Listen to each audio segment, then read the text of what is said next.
Have you lost weight only to gain it right back after returning to your routine? Did your diet work for someone else but not you? Rockin' That ID Life helps you understand your genetic makeup to find a lifestyle that fits your needs. Together, you and RockinThatIDLife.com can focus on your health and meet your goals today. That's RockinThatIDLife.com. Center Ice Brewery is a proud sponsor of Let's Go Blues Radio. Visit centericebrewery.com today to schedule a no-contact curbside pickup or make a reservation in their awesome tap room. That's Center Ice Brewery, located in Midtown St. Louis. Let's go Blues!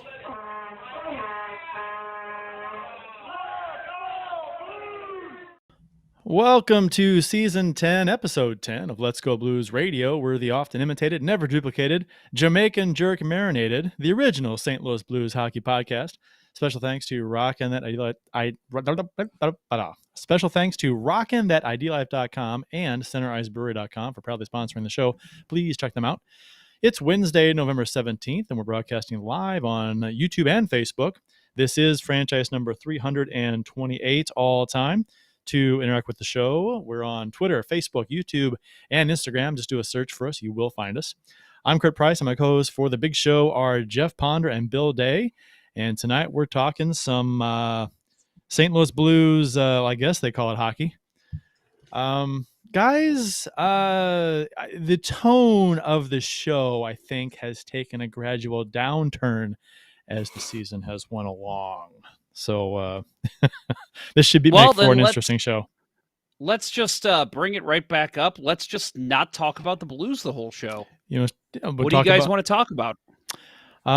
Beer, current events, Kyle Rittenhouse. No, let's not talk about that. No. No, God, no. What about Britney's free? Huh? Britney's free. Hey, yeah, how about that? Good for her. That's great. Yeah. Good for her.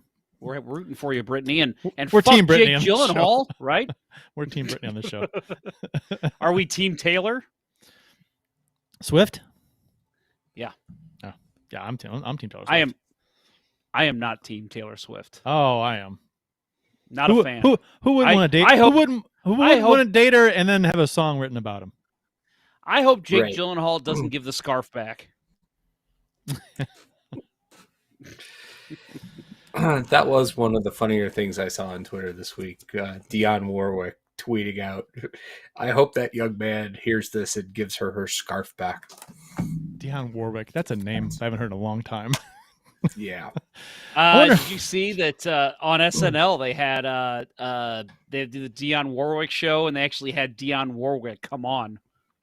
It was actually pretty funny. Yeah. Mm-hmm. The last I heard from her, she was doing some kind of psychic commercials back in the late 90s, early 2000s. Mm-hmm. I think. Yeah, that was a scam and a half. Shame on her. Puck Guy 14 over in the YouTube chat. We're gonna go ahead and get to our first comment. You don't suck too much. You're not the Canucks. That's a great point. Yeah, I mean, well, at least the Canucks are hanging with Colorado this game so far. Yeah, but come on, Eric. You know you're just super happy that we're next on the docket. Yeah, right. That's why he's listening, because we play them tomorrow. So what are they going to talk about? We'll do. We should have had Eric on as a preview. That'd been kind of nice. No, that would have been super depressing. Yeah, well, and there is so much to talk about anyway. If we want to get into things, but first off, but Ponder Cup is Saturday. Looking forward to that. Yeah. First of all, Chris Bray over in the Facebook chat says we should talk college football. Well, I will just say I know nothing of college football. I literally can maybe name you 2 Mizzou players and tell you maybe that their record, they've won 4 games this year. I don't know. That's like the extent of my knowledge. Chris is a Michigan fan. So he's yeah. One of those. Yeah. I mean, I'm not a Michigan guy, not for college reasons, just because, Detroit's in Michigan. And I cannot get on board with, although went on the brewery tour in Michigan, the Saugatuck area, and that was quite good. So I did. Although like I've heard area. Traverse City is nice. Traverse City. Traverse. Is it you Traverse? Said it wrong. You said you pronounced it wrong. It's Traverse City. No, wait, Traverse City. Is that right, or is that the wrong That's way how of saying that's it? how we That's say it the in the wrong show way. now. That- You see, you don't even Okay. know.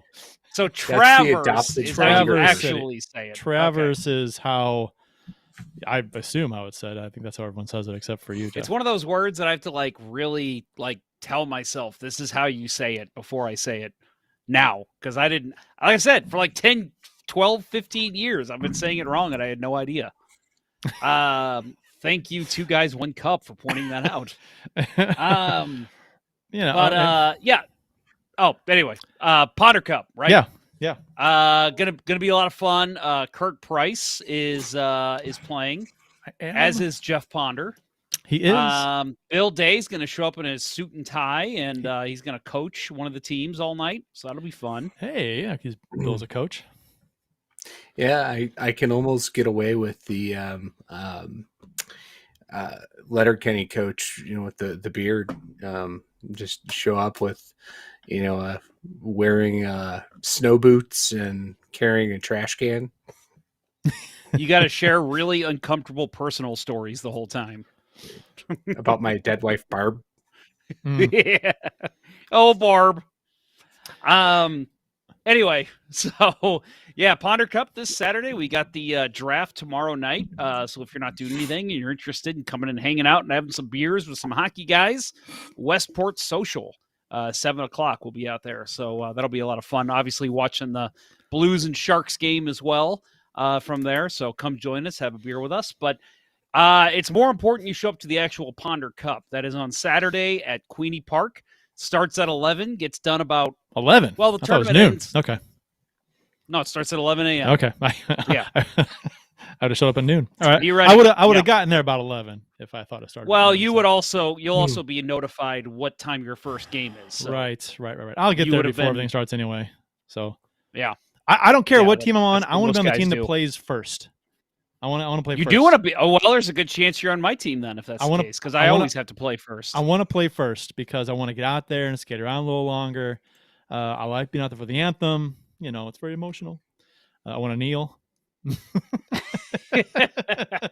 Yeah, it's okay. So since we added a 6th team, which we did in the last tournament, there's one schedule, and we all draft for the schedule too.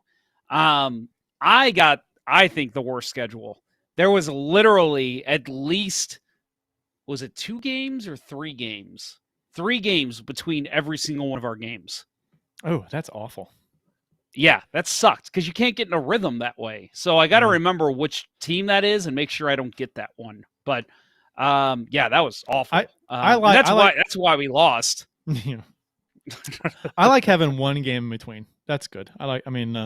Maybe at one point have 2 games, but halfway through have 2 games in between, like halftime. Well, with six teams now that you are guaranteed to have at least 2 games in between. I think every game now. So how late do you expect it to run? It'll be done about, well, it's scheduled to end at 9, but I would say let's plan on 9:30, 9:45. That's when all the raffle items, the big ticket ones, will go after the championship game. So that's all the jerseys that I've mentioned that we have, the Buchnevich jersey, the Pat LaFontaine Buffalo Sabres jersey, the Ryan O'Reilly Winter Classic jersey, as well as we got a shit ton of Blues tickets too that we're raffling off. So at the very least, get there, buy some tickets, and just hang out until the end of the championship game, and you might win yourself some awesome merchandise or some awesome Blues tickets. Have a couple beers, have a soft pretzel. Enjoy it. Oh, TJ's Pizza, which I love. That is my favorite part. It's not my favorite part, but whenever I lose or I win, which hasn't happened in a while, whenever I lose the tournament, I go get myself a TJ's Pizza. Very first thing. And it's marvelous after playing in like 5-6 games. What kind of toppings they got there? No, they got bacon. That's the one I get. But they Just also bacon? got pepperoni, cheese. I think they have hamburger, but I could be wrong on that. So anyway, good time. Come on out if you can. Again, it's to benefit our friend Scott Kincaid, who was readmitted back into the hospital this week. He's going through one more round of chemo and hoping he can keep his count where it needs to be to where he can get his transplant shortly after. There's got to be a little grace period there. So we're hoping for the best for him, and we're working on maybe even getting this streamed. So, Cool. yeah, we're putting up good money for this guy, and he's an excellent dude. If you ever played hockey in the St. Louis area, you might know him. Scott Kincaid, he's a goalie, usually takes part in these tournaments. So we're happy to help out, and looking forward to seeing all those excited faces to play some hockey on Saturday. Joy Wolf in the YouTube chat, or on the Facebook chat, says, let me know if you want to sit on the winning bench, Bill. And correct me if I'm wrong, I don't know everyone in this tournament as well as you do, Jeff, by any means, but he's one of the better players, is he not, Mr. Wolf? No. Oh, okay. No. No, I'm not even kidding. This guy's fucking terrible. He's captain turnover. Didn't his team win one year? Yeah, he's won twice, I think. Okay. All right. So if you're asking if he's one of the better captains, I will say yes. And I'll also add, I'm just giving him shit. He's my usual line mate on my Sunday team. So I play with him every week. So of course he's going to hear grief if he plays with me. But Joey is a captain this year, so can't wait for Team Wolf to go 0-5 in this tournament. All right. Mm-hmm. Trash talking early. Trash talk has already begun, sir. Before the teams have already been picked. Mm-hmm. All right. Big words. Confident, Ponder. Mm-hmm. Team confidence. I say that as a team that went winless in the last tournament. All right. Well, nowhere to go but up. That's right. Well, unless I could just stay the same, too. Right. That's true. You could just status quo. Right. Which, No. What's your That's not going to happen this time. Combined record last two tournaments? Well, how did you guys do the tournament before? Oh, I have no idea. I think let's see. I think 2 years ago, I'm pretty sure I took second. So whatever that was. I think we lost one game. That was when I was on your team. Second. Oh, that was a while ago. I took second twice. 3 years ago. Okay. All right. I know. I took second with you because we went to the championship, and then I took second again in 2019. Right. Okay. All right. Yep. Good stuff. I just know I'm coming out to win one of those jerseys. That's all. There you go. Right. Hey, like I said, man, every beer you drink, every piece of food you eat, even every soda you get, every breath you take, free refills. Every bond you break. If you get a soda, money is going back to our cause of helping our friend Scott Kincaid. So just come out, spend a couple bucks, get some raffle tickets. It's all going to a good cause. Now I'll be watching you. Got the police in my I got the police in my head. I'll be watching you. Official beers of episode number 328. We've done 328 of these goddamn things. It's awesome. 328. 328. I think I've listened to a total of 2. A few seasons we'll be up in 500.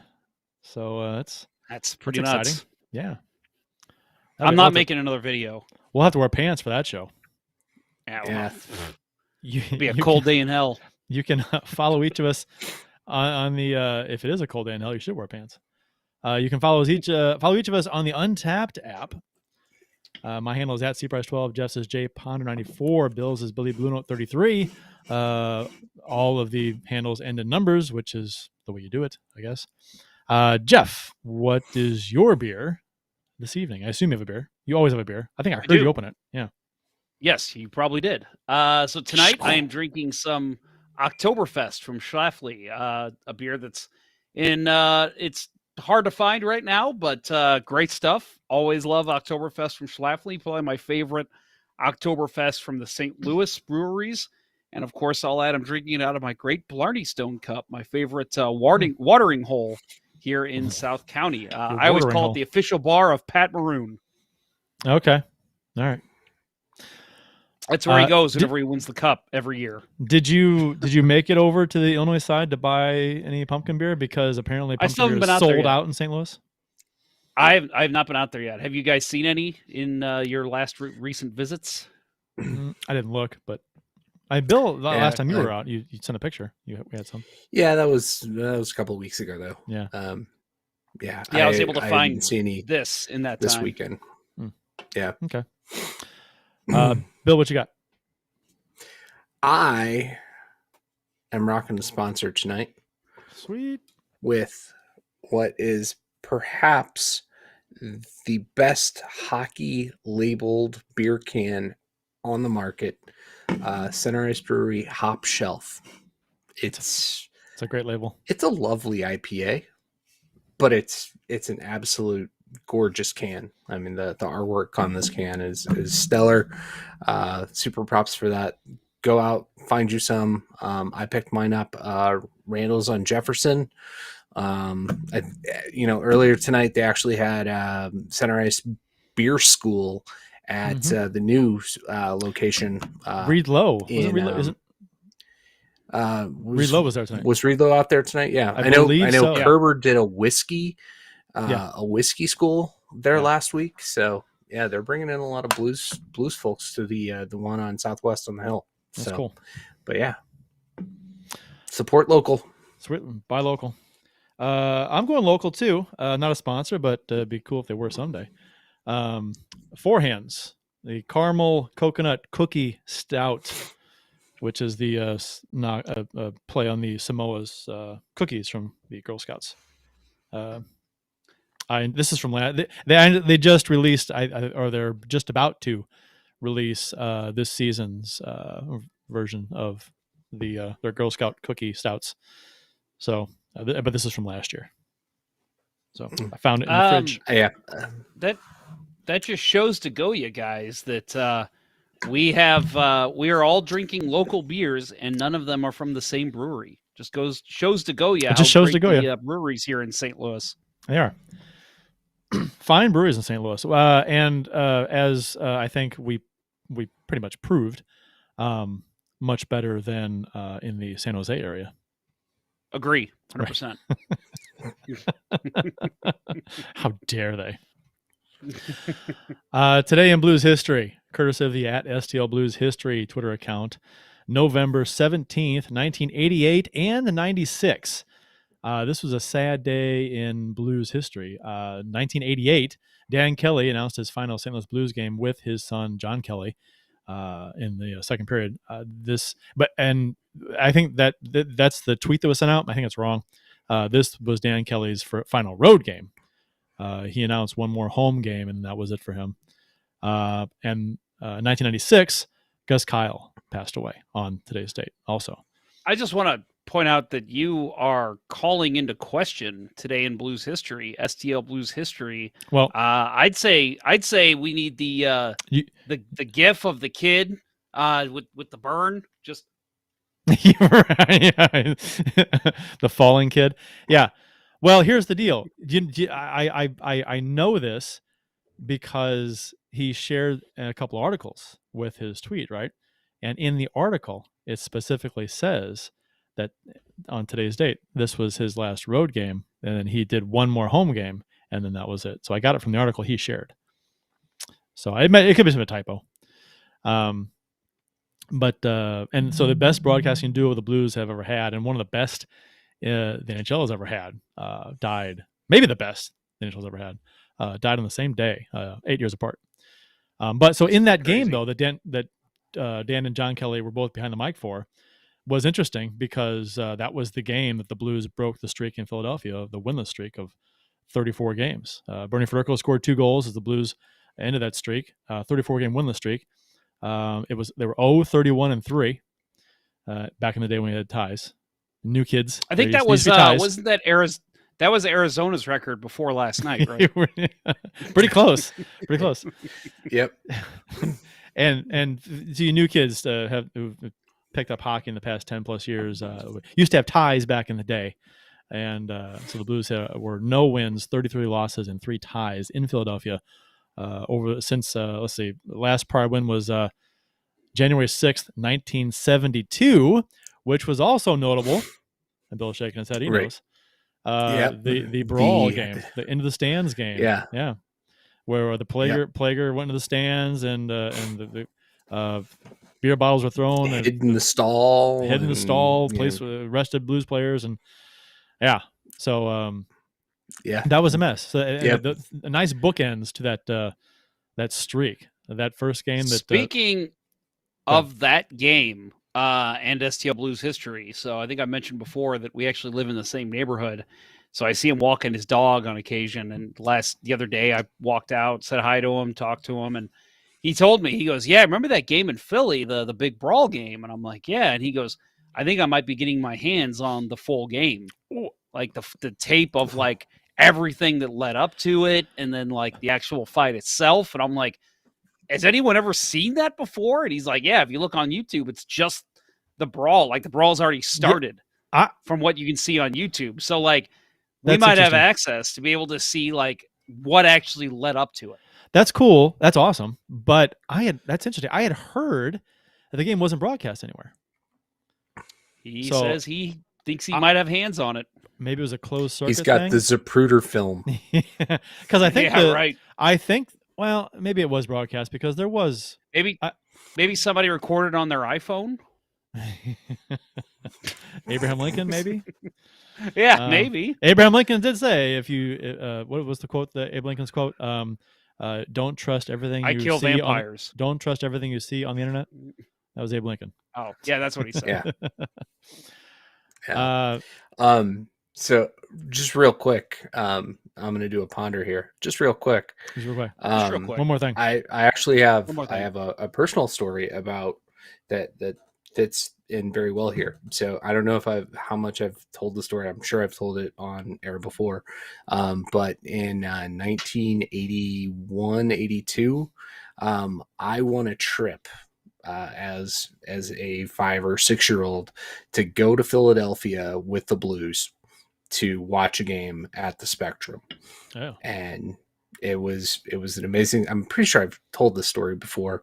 You have. My parents, talked about Wayne Babbage hanging out because we got in early and he hung out and made sure that my parents got there to get me. And weird but awesome. But during that trip, so we take the bus from the airport to the hotel, and I sat right in front of Gus Kyle. And I was just a kid in awe and talking about whatever, 5 or 6, whatever I was. And my mouth is just, nonstop running. And I think he was getting tired of it. And I was like, we drove over a waterway, and I'm like, "Oh, is that the ocean? We're on the East Coast." He's like, "There is water here, but that's not the ocean." So you're like, "Yeah, okay, Gus, you can listen to me. I listen to you all game long, every game. You can listen to me for a little bit on this bus ride." You know how much I've heard your damn voice, Gus? Time for you to hear mine. Yeah. So yeah, I got to meet him during that streak when the Blues could not win in Philadelphia, and that night they lost. And Pelle Lindbergh was the first star for the Flyers. Bernie Federico actually had a really good game, lots of shots on goal, but Pelle Lindbergh was impenetrable. So that's what I remember. That was that when as a goalie. When what's her face?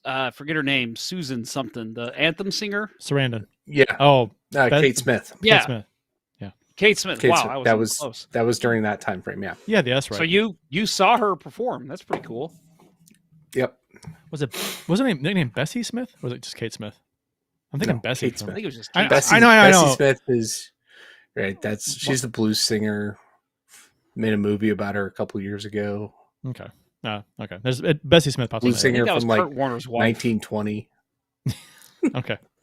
No, that's Howie Long. Howie. Oh, sorry. Yeah, Howie Long is Kurt Warner's wife. That's right. Anorexic Howie Long. To put the streak into perspective, the Blues win the streak in Philadelphia. Brian Sutter, during his entire time as a Blue, never won a game in Philadelphia, ever, as a player. So I would be really interested to see what his coaching record is in Philadelphia, because man, what if he never won a game in Philadelphia as a coach either? I don't think he ever did. Well, he coached Chicago for a couple of years and the Blues for a few years. I don't know. That's a good question. Huh. I'll have to look that up. Some guy named Craig Berube got a slashing penalty in this game as well in Philadelphia. What a dick! Yeah. I hope he never leads the Blues to a cup.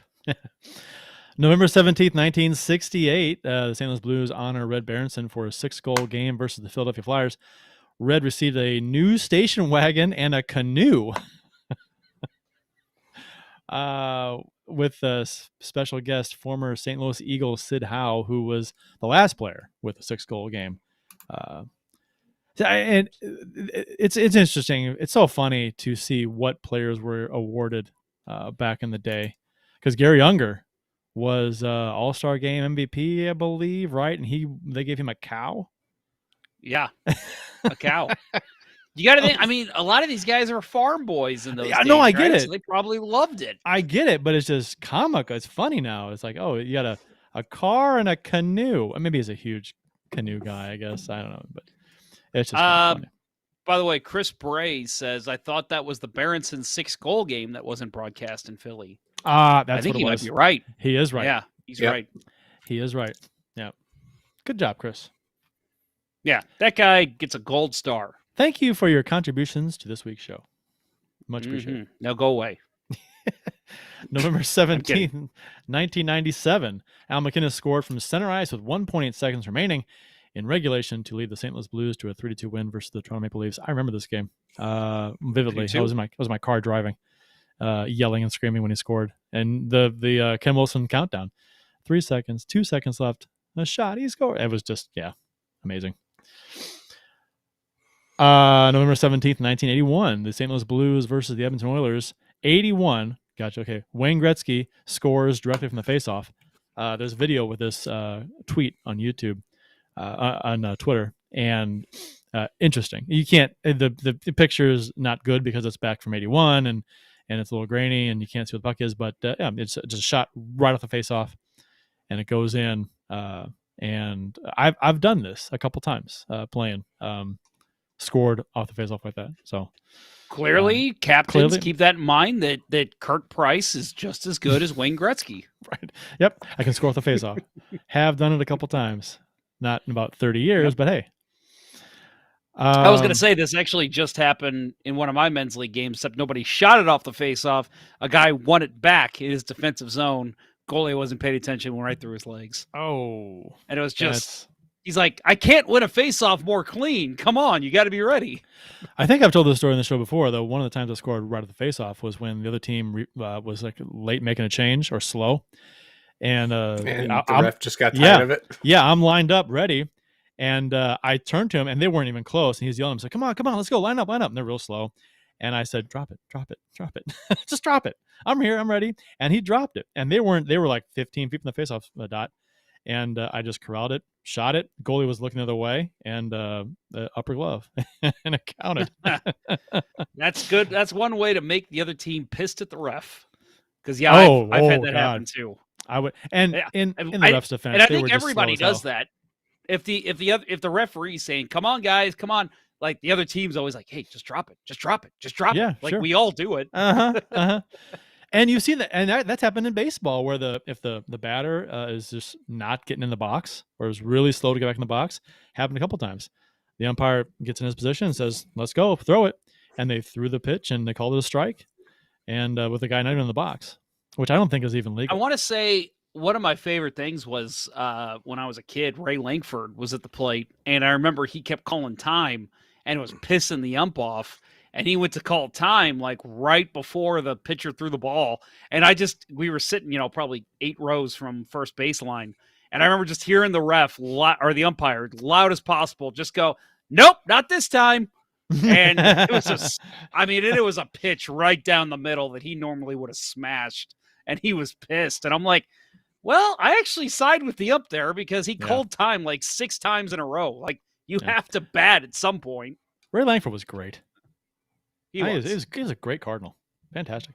Underrated Cardinal, I think. Not many people realize how good he was.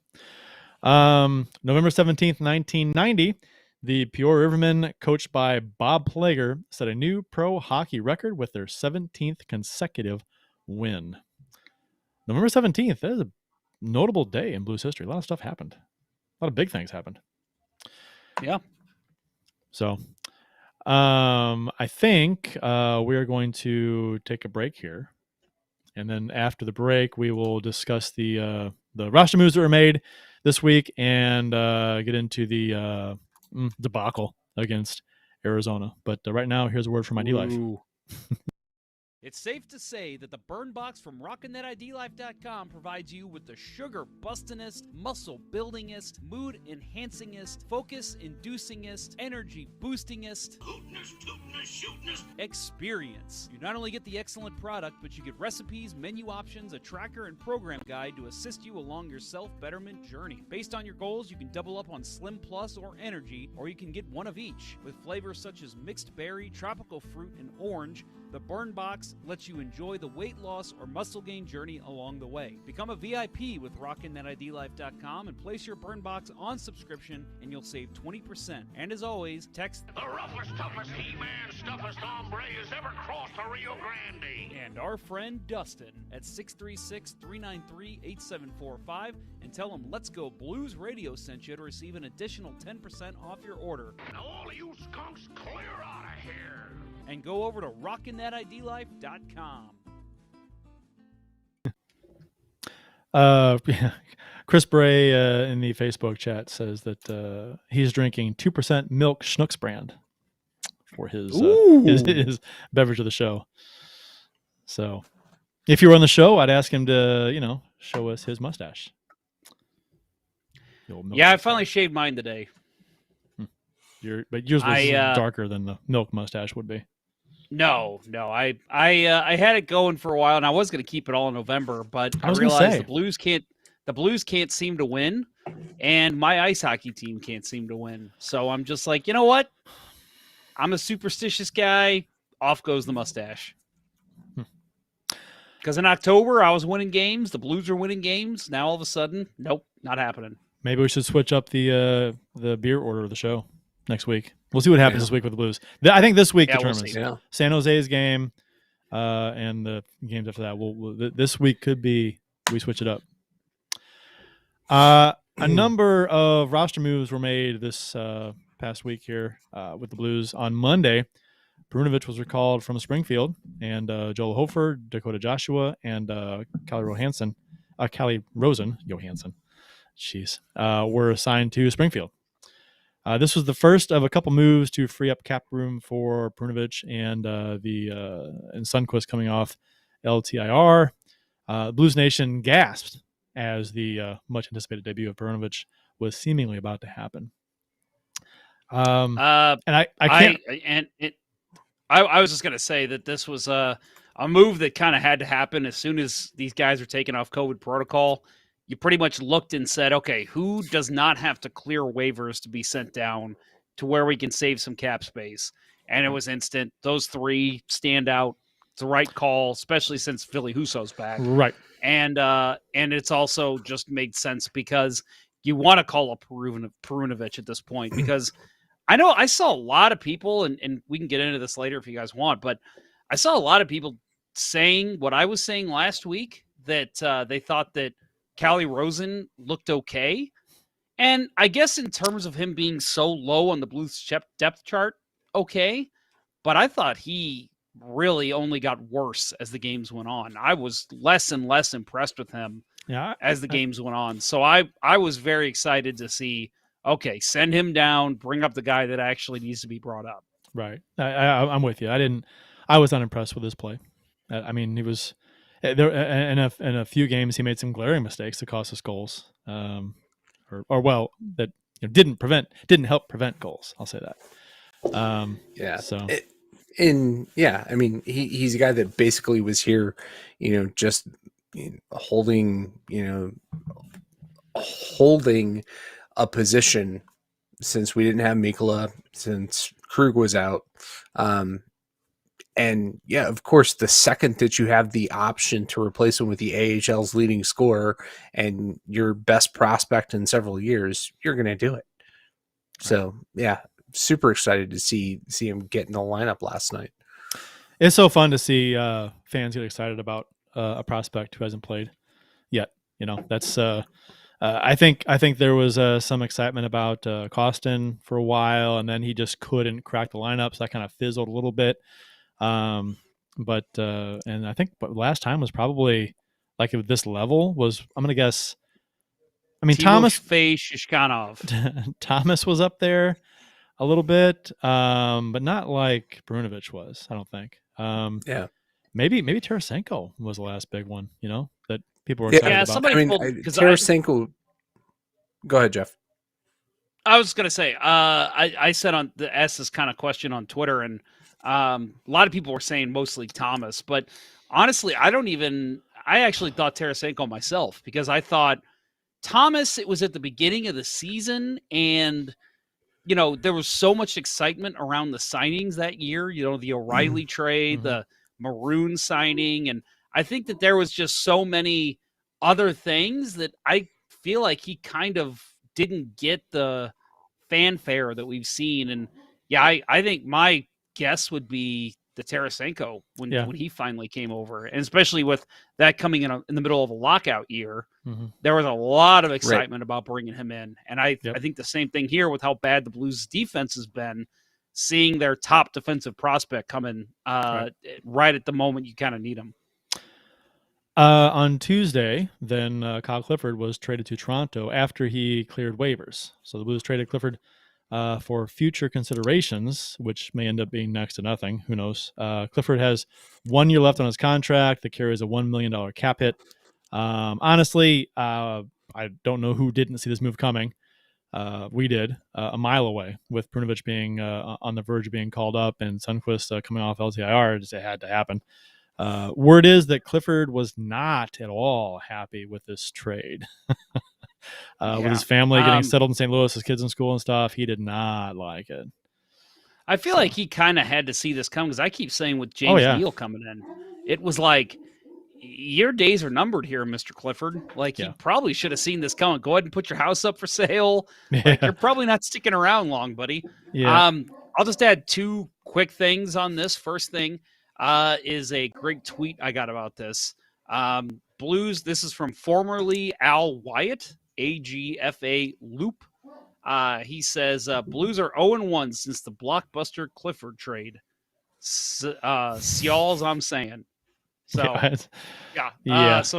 Blues really missed Kyle Clifford in this last game. Mr. 2 games played this year. That's really made a difference. And then the other thing I'll add is I actually know, guys, I know what the future considerations is.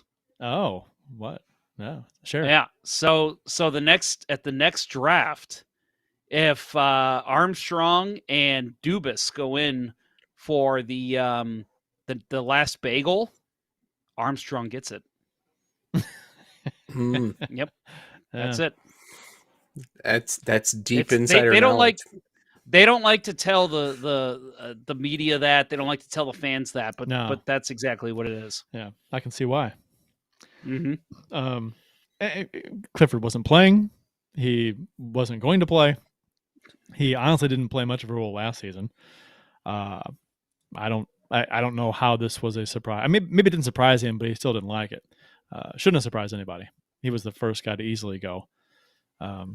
So at least you're going to a contender. That's the way I'd look at it. I can see him being pissed. He's got the roots down here. I get that, but you're going to it, and plus you're already familiar with the roster. He was there before he joined the Blues. You're going to another contending team, so I mean, again, I get it. Like, people don't think about the human aspect a lot with trades. Like, it does suck. I feel bad for him and his family because he signs a 2-year deal. You expect to stay, but hey, you're not going to Buffalo. You're not going to Chicago, who's a bad place to go to right now for many reasons. You're going to Toronto. Maybe you don't get the playing time, but you're going to get the notoriety. You're going to get the interviews. If that's the kind of thing you want. I think it was a no-brainer for St. Louis. They had to make that move. Do you think he would have reported in Springfield? He's only 30, right? 31? Is that what he is? God, is he really that young? Yeah. He looks a lot older, but I think he does. Right. I think he would have. Because of his age, right? He's not ready to pack it in, and that's why he was pissed about 30, the trade, right? So yeah, but this was the last year of his contract too. Yeah. last year on his contract. He's got he can't. I mean, he couldn't have expected to be here too long. I mean, why? What made him think that we would resign him anyway? You know, so I don't understand if he was upset. Maybe I mean, that's the self-worth is just maybe, higher for some guys, you know? Maybe he wasn't upset, but that's what I heard. So, I heard he was upset that he left here without getting to come on Let's Go Blues Radio, which I get. You still get him. His kid was on the ice for in between periods. I think it was last game for the little skate, the Mighty Mites. Mighty Mites skate. Yeah. So his kid was on the ice for that. Yes, last game. A little awkward. So the Blues are losers of 4 straight, 3-0-1, with a loss. 3-1. Oh yeah, right. 0-3-1. Right. You're right. 0-3-1. 3-0-1 would be good. 0-3-1. Yeah, it'd be great. I would love that. It's the opposite of what they did. Kurt is unwilling to accept reality at this moment. Yeah. Sue me. 4-3 loss to Nashville in overtime. A 3-2 loss to Carolina with a game-winning goal scored late. 5-4 loss to Edmonton with a game-winning goal scored even later. About 28 seconds to go in the game. So, and then the 3-2 loss last night or Tuesday night to Arizona. In real quick before we get into this game, and I'm looking now and I see, okay, yeah, you kind of talk a little bit about going into this game, but Carolina, I thought they played okay. Actually, I thought they came out good, especially with Hofer in net. I like the way that they came out from what I saw. And then Edmonton, I thought they played pretty well. The biggest issue with Edmonton was I don't want to say giving up on plays because that's very cliche, but like the McDavid goal at the end of the first period. How is he able to just skate in and get that shot off? Parayko just let him step into that shot. And it's just, dude, I don't care how much time's left in the clock because there's 2.5 seconds left. Tie that stick up. Don't let him get that pass. That's a defense 101. That was annoying because I felt like Parayko was just like, well, period's over, and it's just play to the whistle, buddy. Like, that kind of play just drives me nuts. I was happy with how they played against Carolina and Edmonton. I didn't have a lot of. I mean, generally speaking, I was happy with the play. I thought there were 2 very good teams, and we just happened to lose late. Just got beat. Which is why you at least want to get 1 point out of those games. Yeah, but it is what it is. I mean, they're very good teams. I thought they played well. I was disappointed and angry they lost, but not because of how they played. I was just disappointed they lost. And a couple of things here and there during the game that could have gone differently or done better to win, but I think they played really well. Which is why, to me, it made the game against Arizona last night, Tuesday, just infuriating because they had played much better against Carolina and Edmonton, and you think, okay, they lost against those 2 teams, they should be pissed, and they should steamroll Arizona, and they did the opposite. They've been playing to the level of the competition the past few games, and it's just it's annoying. And this has been talked about to death. Everybody has said it, that it was an embarrassing loss, and some people are calling it like the worst regular season loss in recent memory. I wouldn't go that far, but it was bad. All things considered, especially since this is the 4th in a row. That's really hard to quantify. I know it is, and it's like, well, there's been. In recent memory, how far are we going back? 10 years? Because I can find you a lot of losses. The mid 2000s. Come on, 15 years ago. Come on, there were some awful losses that we've had back then. So let's not go crazy. What about early 2019? Yeah, they just kept burying I'm sorry, I guess it would have been late 2018. They just kept burying themselves further and further down the NHL landscape. And hindsight being 2020, that was a Stanley Cup team that was playing that way. So that was extremely frustrating. Yeah. Well, I think you can say that it's the worst game that they've played this year, right? It just I'll go with that. I think so too. If that whole recent memory thing, that's just a vague statement, like you said, hard to quantify. But the fact is, Arizona was missing a ton of guys, and the guys that they're missing, are probably, I don't have the list in front of me, but we're talking about the Arizona Coyotes, right? We're not talking about one of the premier teams in the league. So, it's like, Christian Fisher, right? He's out of the lineup, and it's guys that would be third line players at best in other teams, and they're missing, and Arizona, you would think would be missing their quality. Maybe that's it. Maybe they weren't. They've got young guys like, this Barrett Hayton that are getting ice time and, taking advantage of sloppy play, because that certainly seems to be what I saw last night. Kurt, I want to get to, you've got a lot of great notes in here, and I want you to get to, but I just want to add real quick, if people called the Coyotes an AHL team at the start of the season, the Blues played an ECHL team last night with all the injuries that they have, the COVID protocol, the goalies that are out, there's no reason. And again, if you go to overtime and win the game, okay, I'm still like, it shouldn't have taken that long, but at least you got 2 points out of it.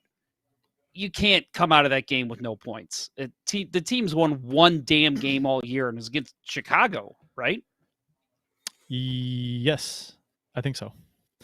So they've beaten two teams, Chicago and the Blues, who were in first place for a while. Heavy Hockey Network on the YouTube chat. Thanks for joining us. I haven't seen that name before. Sorry, did he say Edmonton? I guess he's talking about me. Did he say Edmonton was a very good team? Yeah, Edmonton's a very good team. I mean, they're playing very well. They're very good right now. Regular season, at least right now, they're fantastic. They're second in the conference. They're 11-4-0. They got like a kick-ass power play, and they've the only reason they're not in first is because of Anaheim.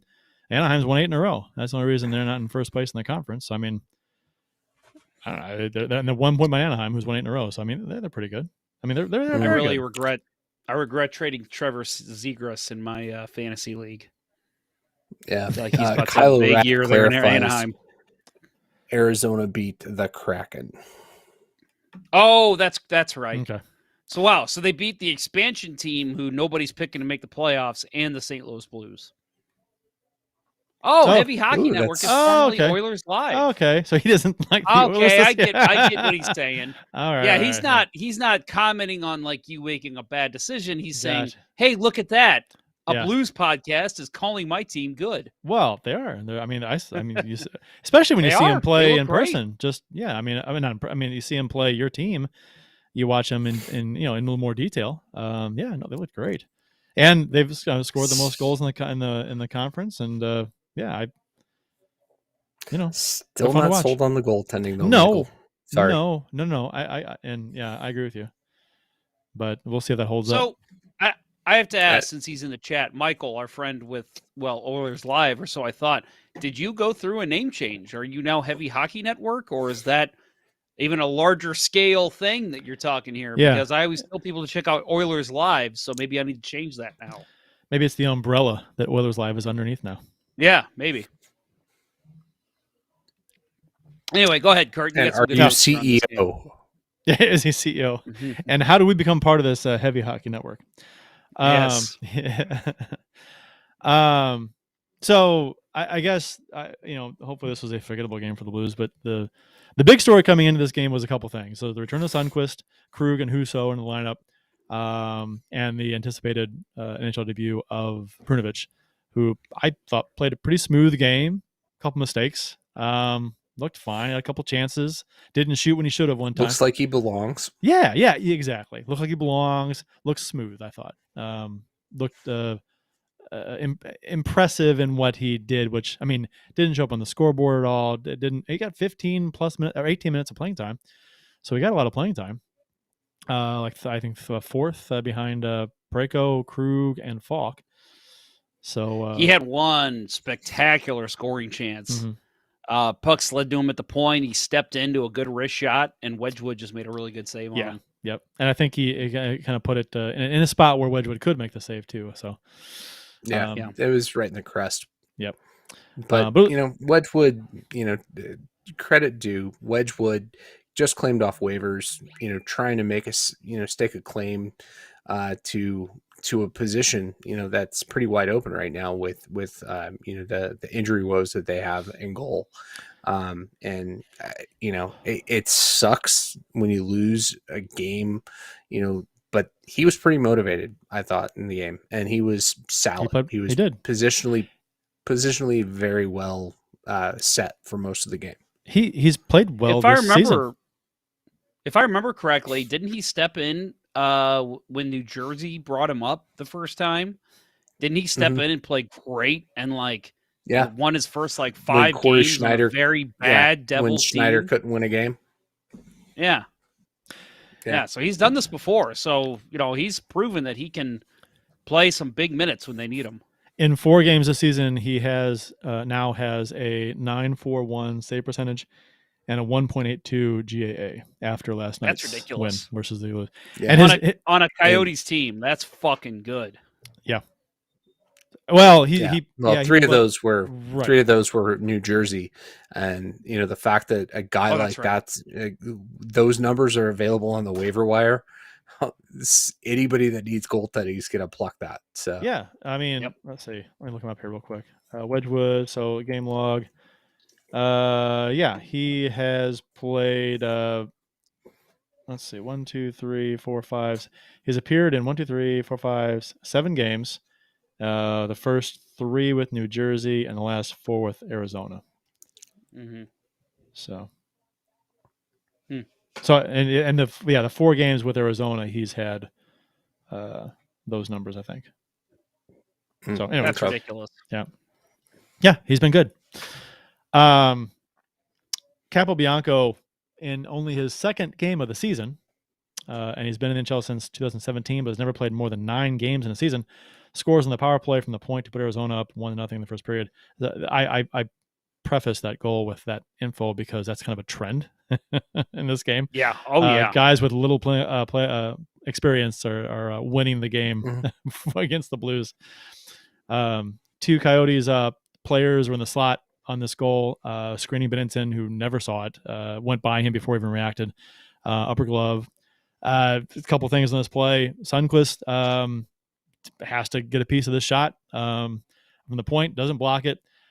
He doesn't go for the fake. He doesn't go for the deke at the point. Capobianco doesn't. He just shoots it straight, and Sundqvist couldn't get there to block it. I felt like Sundqvist, and maybe this is a timing issue, but with that play, just because he hasn't played in 9 months, I feel like with that play, he played it like Capobianco was going to toe drag, maybe not toe drag, but deke on his forehand and then take the shot. Like he was anticipating a deke or at least a stick handle. Maybe. But he just completely misread what Capobianco was going to do. And this was a power play goal too. So, which was embarrassing because Arizona's power play is terrible. And the Blues 2 for 2 in this game. Yeah, 2 for 2 in this game, which was awful. I mean for the Blues to allow. Also on this play, Falk out of position. There's 2 guys in the slot blocking, screening Binnington, and Falk is on the outside of them, almost watching the play. And he's not there trying to clear. He's not there trying to tie up sticks or block a shot even. He's just on the outside of the slot. And the Arizona players are inside the slot. So that was kind of a and breakdown. On Falk too, was he not the one that turned the puck over trying to clear the puck? That's a good question. I don't know. I'm pretty sure he tried to shoot it out from the faceoff. Might have been. And it just was on the ground. I mean, right to the Coyotes defender's stick. And just a bad play all around, like you said. Just poor coverage. Binnington, no chance on this, if you ask me, and it seems like you guys agree. Just the kind of play you see against the Coyotes, and you say, "Okay, what the fuck, guys? Go out and score 8 goals now." You know, that shot can't get through. Up, go out and make up for it. Kyrou ties the game up at 1-1 with a couple minutes to go in the first period. Krug had a great game. Krug broke up his own entry by the Coyotes and bumps the puck up to Buchnevich at center, who then sends O'Reilly and Kyrou in a 2-on-1. Beautiful reception of the pass by Riley, which was in his skates and kind of kicks it up to his stick. Real just like sweeps it up with his skate. Just beautiful. And him and Kyrou fly in off his zone 2-on-1, and O'Reilly gives Kyrou a perfect saucer pass. So listen up, kids. Practice your saucer passes. Yeah. Oh my God. The saucer was perfect, but I actually thought the pass was a little behind Kyrou, and Kyrou just cradled it and took the shot perfectly. Yeah, just read it. He read where the puck was going and just said, I can still do this, and got a great shot on. So nothing against O'Reilly. You're right. It's so hard to throw out a saucer pass and have it land right before it hits your teammate's stick. But I actually applaud Kyrou too on his reception of the pass and able to get a shot off quick. Yep, back door, far post, off back door. Actually, Kyrou almost kind of he puts it back into Wedgwood, and it goes off the far post, and then comes back along the goal line, and then just barely slides across. So that was kind of a much closer call on not being a goal than you saw in real time because you couldn't see that angle. But and O'Reilly, you mentioned the way that he does that better than anyone. When he gets a pass at his skates or like behind him, like even like a flip pass that's waist level when it gets to him, he does that better than anyone. Knock the puck down, settle it, get it to where you can move it again.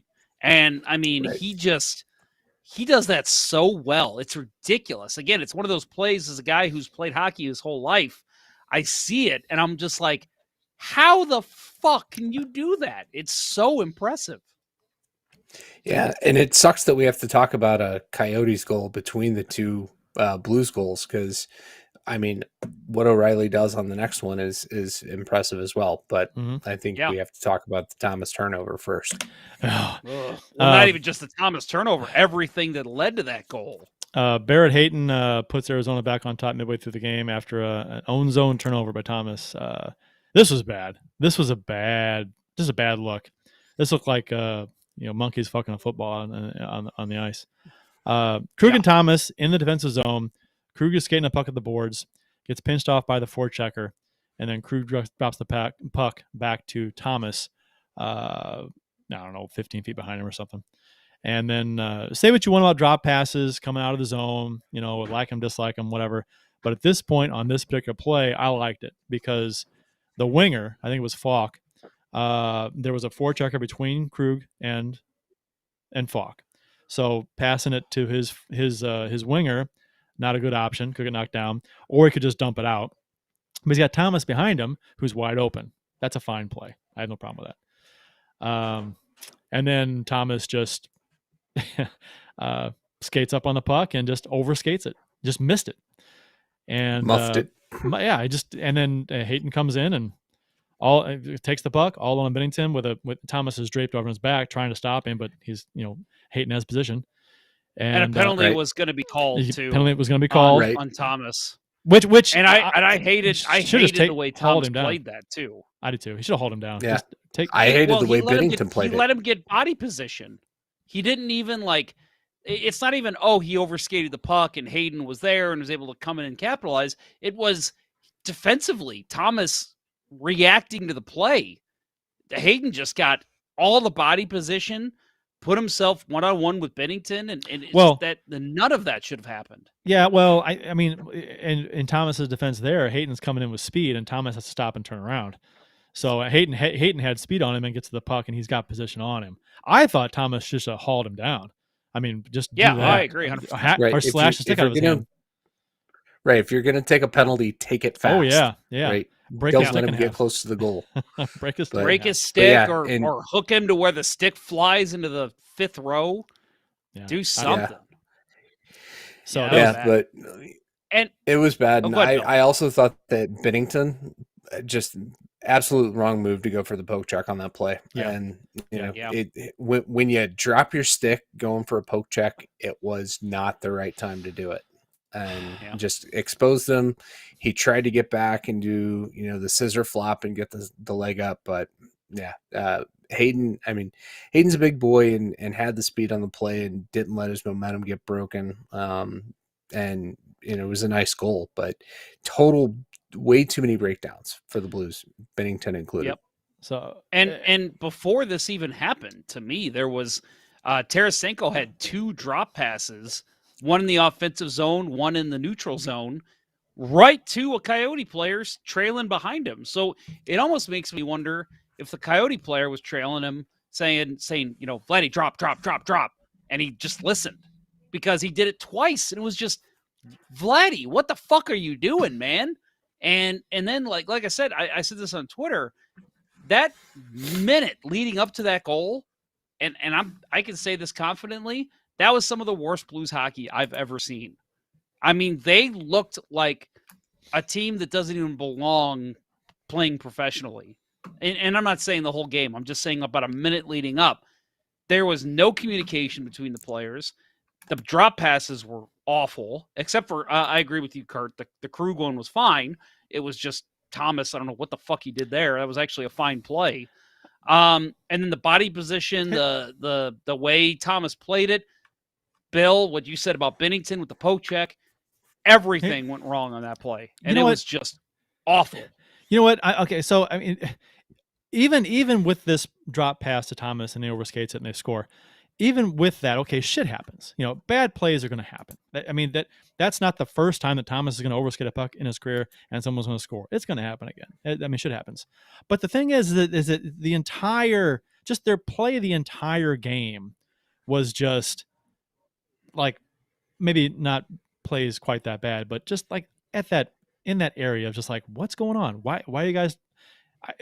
If it was just that play and they win 4-2 or whatever, then it's no big deal. It's bad play, it happens, shit happens. They overcame and they won, but they couldn't overcome the poor play in this game because it was just happening all the time.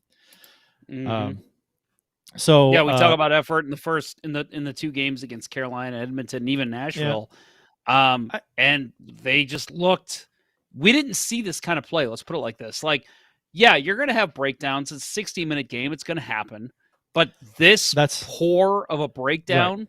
You didn't see that for at least the 3 games prior. And I'll say again, I haven't seen that from this Blues team in a long time. Long time. That's why when people say, you mentioned that breakdown's going to happen, agree with you. Happens every game. Happens almost every shift, where something bad happens to somebody. Someone makes a mistake at some point.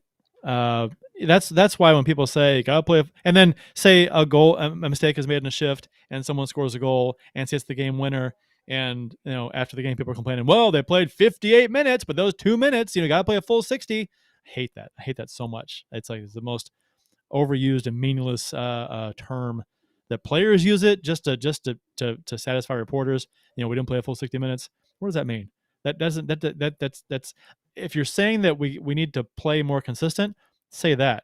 Don't play. You got to play a full 60 because that you're implying that and to fans that any mistake and you're asking a team to play a perfect game, and that just a perfect game has never been played. So. No. Where no mistakes are made at all, no turnovers. USA in 1980. What the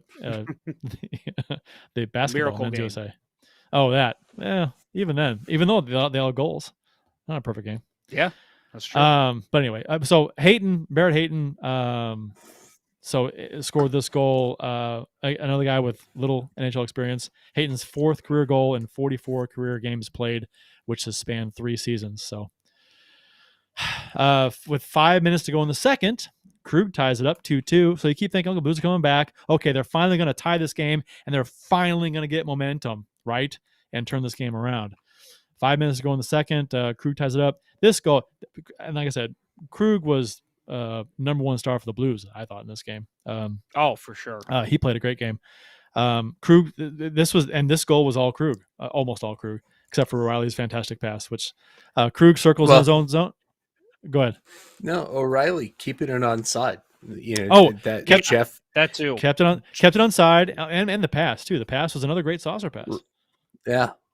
I mean, Jeff brought up the point earlier about how great O'Reilly is at corralling passes.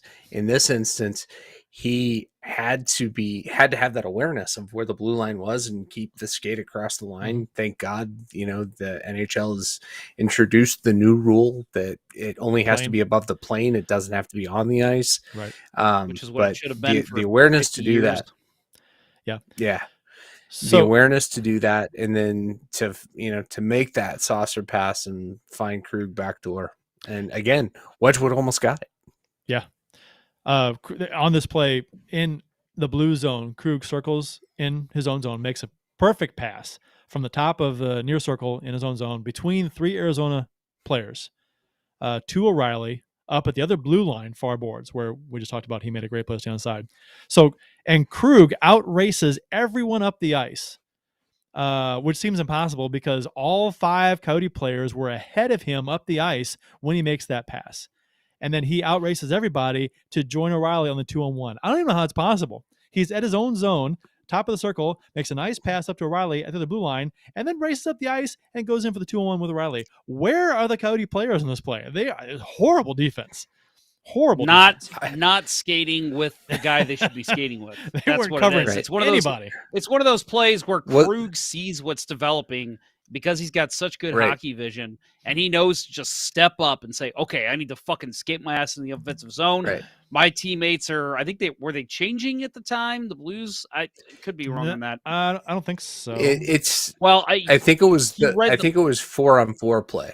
It wasn't 5-on-5. I'm pretty sure it was when Keller and Buchnevich or Kostin were in the box. Either way, for their cross checking. The entire Coyotes team was. He read it. He read it and said, "I got to step up here." And the Coyotes read it as a slow developing play. And then before they know it, it's, "Oh shit! There's 2 guys in the offensive zone. What the fuck?" Yeah, haven't seen Torrey Krug skate that fast since he took down Robert Thomas in Game 7. Or what game was game, that? Game 1. 4. No. Game 1. Was game 1. Game 1. Yeah. Game 1. Yeah.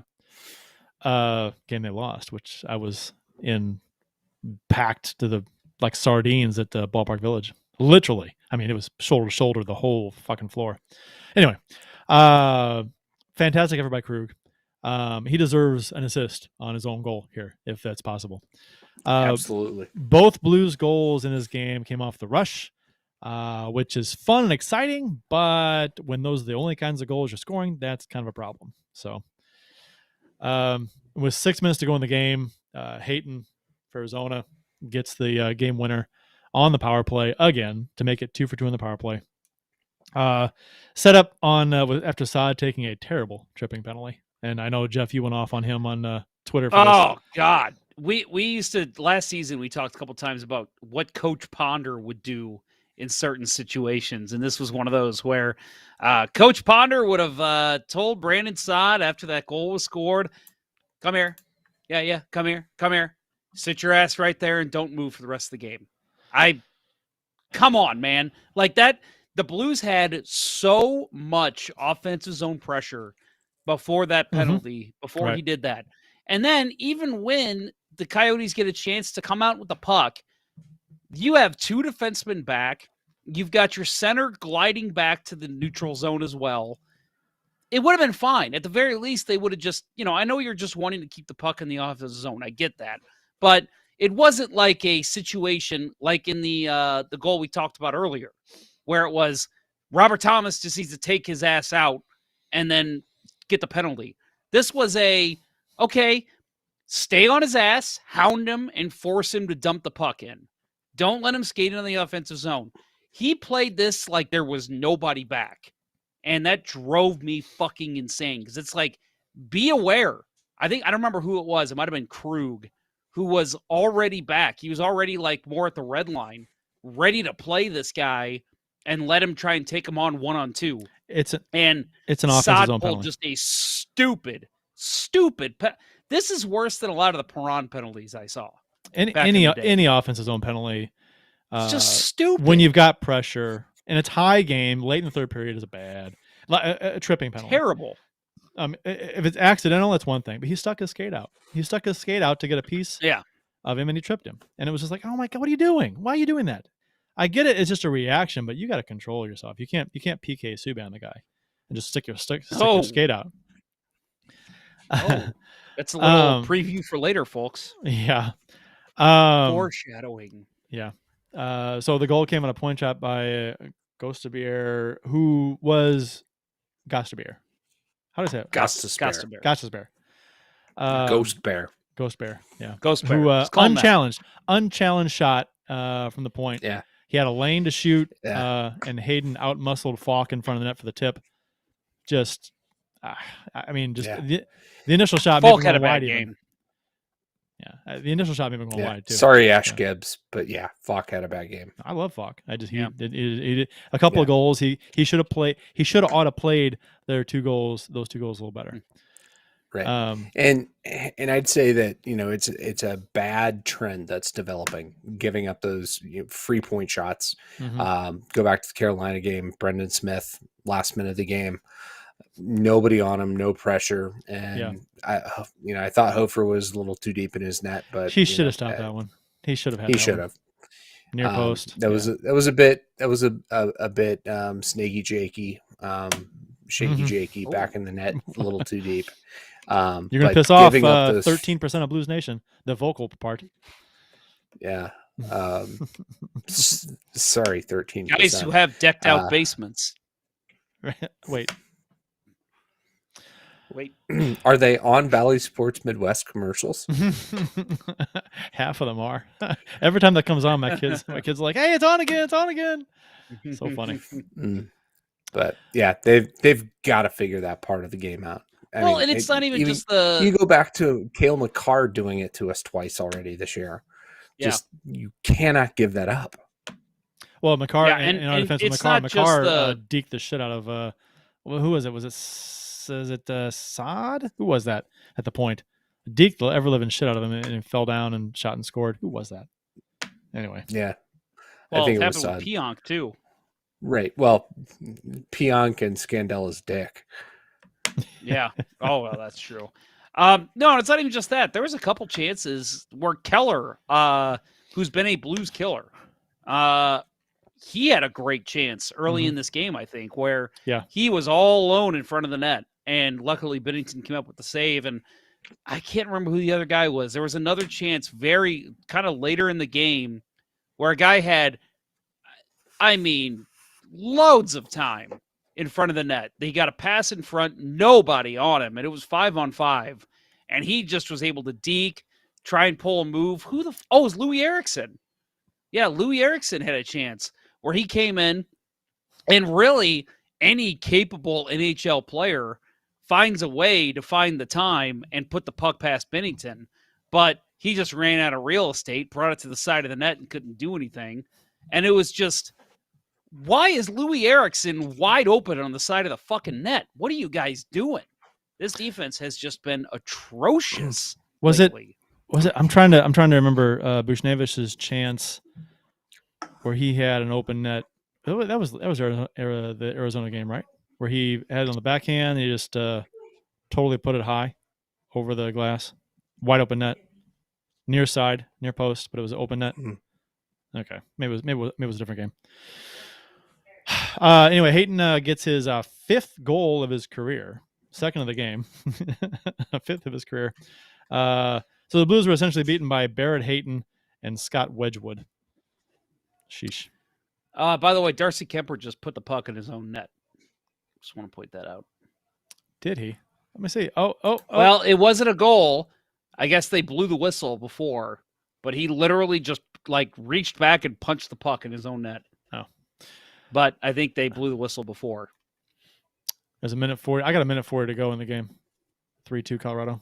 That's what I'm at too. Okay. So Arizona was 2 for 2 on the power play in this game, and they have one of the league's worst power plays. Our PK has fallen off a cliff since our 5-0 start when we were number 1 overall. I think we're number 1 overall, 1 or 2. We're 27th in the NHL since our 5-0 start. Our power play is 27th, or I'm sorry, our power play is 27th in the NHL. Penalty kill is 27th in the NHL since our 5-0 start, allowing 7 goals in 27 times shorthanded, which is 74.1%, which is awful. So anyway, just unacceptable to let that roster beat us in our building. Losses happen to good teams, even bad losses to teams they should beat. But this is 4 in a row, and 6 of 9, I think. So, and the last of which was a loss to Arizona, which isn't just bad; it's kind of historically bad as far as. Well, Arizona's off to a historically bad start, one of the worst starts in NHL history, and that's why exactly. It's the optics of the situation. 74 Capitals bad. Mm-hmm. Yeah, it's not like a January game when the Blues have gone 3-3 in their last 6 games and they lose to Arizona, and Arizona maybe had won 2 of their last 4 games or whatever. The optics are terrible. You're 0-3-1 in your last 4 games after going 5-0 to start the season, by the way. Arizona had 1 win in 14 games that they had played, and just were getting blown out. Not to mention the Blues made them look pretty bad early in the season. You got a guy who was just claimed off waivers starting in net. And honestly, like, one of your best players, many of your best players, including Justin Falk, David Perron, who has been nowhere to be seen. Yeah, what's going on? And where's his one-timer? I don't know if they're taking away, but his one-timer on the power play is gone. I haven't seen that in forever. They haven't set him up. I'm not seeing anything from him. And I thought O'Reilly's out. Okay, let's just wait till O'Reilly gets back. With O'Reilly back, he hasn't looked any better. I don't know what it is, but either way, there's plenty of reasons why this looks so much worse than if this was just a random loss. If you're going, and again, they lost against some good teams, Carolina and Edmonton, and they put up a good effort. They weren't blown out.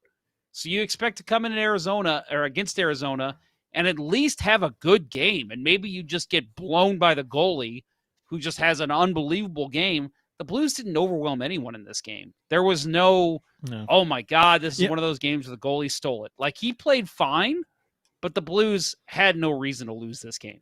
They didn't have the pressure that they had against the 2 better teams they had just played. If there's any silver lining to this game, is that they played a better third period. They outshot Arizona 13-3 in the third, but they allowed the only goal. So 1 goal and 3 shots. So it's like, that it's kind of, you finally have a period that's better, improved, where you're actually getting some shots, or and holding the team to not a whole lot, and then you give up a goal. And like you said, Jeff, it was a bad game at a bad time, and during a time when they're struggling to beat teams, and so it just amplifies the badness to lose to a really bad team. We outshot Arizona 36-23. Didn't feel like it, honestly. The Blues played better in the third, like I said, outshooting Arizona 13-3. The only goal. Arizona was 2 for 2 on the power play. Probably the most disturbing box score stat of the game, I guess, with how bad Arizona's power play has been. And the Blues were 0 for 3 on the power play, and Arizona has the 3rd worst PK in the NHL. So all kinds of stuff just looks bad in this game. Statistically is bad. Eye test is bad. Everything. Tell you what, I'm hating on Hayden. That's my commentary for the game. I mean, I there's I don't think anybody. Well, I won't say that because Blues fans by nature are bipolar, but I think I'm probably about 80% annoyed at the way they're playing and 20% concerned. I think that they're just going through a funk. They've had some roster turnover with COVID guys on COVID, guys injured, a lot of players coming and going. I'll be an optimist here and I'll say, that screws with chemistry. So maybe once guys get back from COVID, get some games under the belt. O'Reilly didn't look good for a few games there after he came back. Had a good game, for the most part, against Arizona. Krug and Riley had a pretty good game, but so maybe that's it. Just going through a funk. And so there's probably a lot to that. I mean, this is kind of the doldrums of the NHL season. Those early November games when the reality of, hey, this is a fucking 82 game schedule. Yeah. This is a long year, and man, we've already lost a lot of people, a lot of man games to COVID and other things. hopefully it's a blip on the radar, but man, just this is the worst time. I think leading up to Thanksgiving is usually some pretty hard hockey to watch, at least for a lot of the teams I remember. So what your guys' thoughts on For this- Scandella? Because he started off the game playing with Parayko like he has been, and it hasn't been very good. But at one point in the game, Perunovich was playing with Parayko, and so Scandella was taken off that top pairing. But what do you want done? What do you want to happen with Scandella? Or do I you want to see him. I want to see him play the game of his life tomorrow night, and then the Blues name him captain for a night, and that way we get a lot of money for his stick in the Ponder Cup on Saturday. You don't want to be. That's right, folks. We have a game used signed I wish it was Torrey Krug. Marcos Scandella stick, which is like the size of, it's like from the floor to the ceiling in my basement. So if he were to get waived, no. Or before, if that happens before the game, I'm gonna rip the blue note off my back. No, I'm kidding. I won't do that. I will understand, but honestly, every team needs a whipping boy, right? Now that Sanford's gone, it's definitely Scandella. And I get that. He has not played great. But that's not a guy we picked either, I don't think, before the season. We had that who's the whipping boy now that Sanford is gone. And I don't think anybody picked Scandella. I think it was Falk or Krug or I think we said Krug mostly. It was a lot of Krug. I could be wrong. Parayko maybe. Yeah, I don't know. But I think, honestly, I don't think he's been that terribly bad. I think he's been okay. You expect to see more from him. I don't like him on the top pairing. That's the issue. It's the Eric Brewer effect. If you hide Eric Brewer as your sixth defenseman, maybe it's not so bad. But when you're playing him top pairing with Colton Parayko, his problems are going to get amplified. So I love, and we'll get to the changes we saw in practice today. But you gotta take him off that top pairing. Don't give him the high pressure minutes. Play him against second, third, fourth line teams or lines from other teams. And I think you start seeing a lot of those issues disappear from his game. I just don't think he's ready to take on that mantle of being a number 2 defenseman for this team. Would you put him with Bertuzzo or would you put him with Wallman or Mikkola? Third pair. I'd like to see him with Wallman personally. Yeah, I don't want to see him with Bertuzzo. That doesn't. I don't like that. That's a slow pair. And it's a pair prone to making mistakes. Maybe. I like Wallman. I think Wallman's the guy I'd like to see replace. Ideally, I'd like to see Wallman and Bertuzzo. I'd like that better. But Wallman and Scandella would be fine on the third pairing. I don't know why. I mean, I guess I do know why, because his salary. You want to play him, but still. Thoughts on Perunovich in his NHL debut? 18-26 in ice time. He got almost 1 second shy of 3 minutes on the power play time. He had one shot, one giveaway, was not on the ice to kill any penalties. I talked a bit earlier about looking kind of smooth on that. What do you guys think? Bill? Yeah, I mean, I thought he looked like he belonged. I'll repeat what I said before. Okay. He didn't look out of place. I think you give him more time, couple more games, and we'll start seeing production out of him. I was really hoping, the narrative of, he's had a point in every game so far this year. I was hoping that would continue last night, and it didn't. That would have been pretty cool. Always want the hot prospect to get a point at least in their first game of the call up, but you're right, Kurt. As I'm wearing the My Hockey Team Sucks shirt, which I broke out in 2019 in January, early. So so there's that. So are you admitting to hitting the panic button early? No, It's not going to hurt. Can't hurt to wear it. It's a shirt. Why not?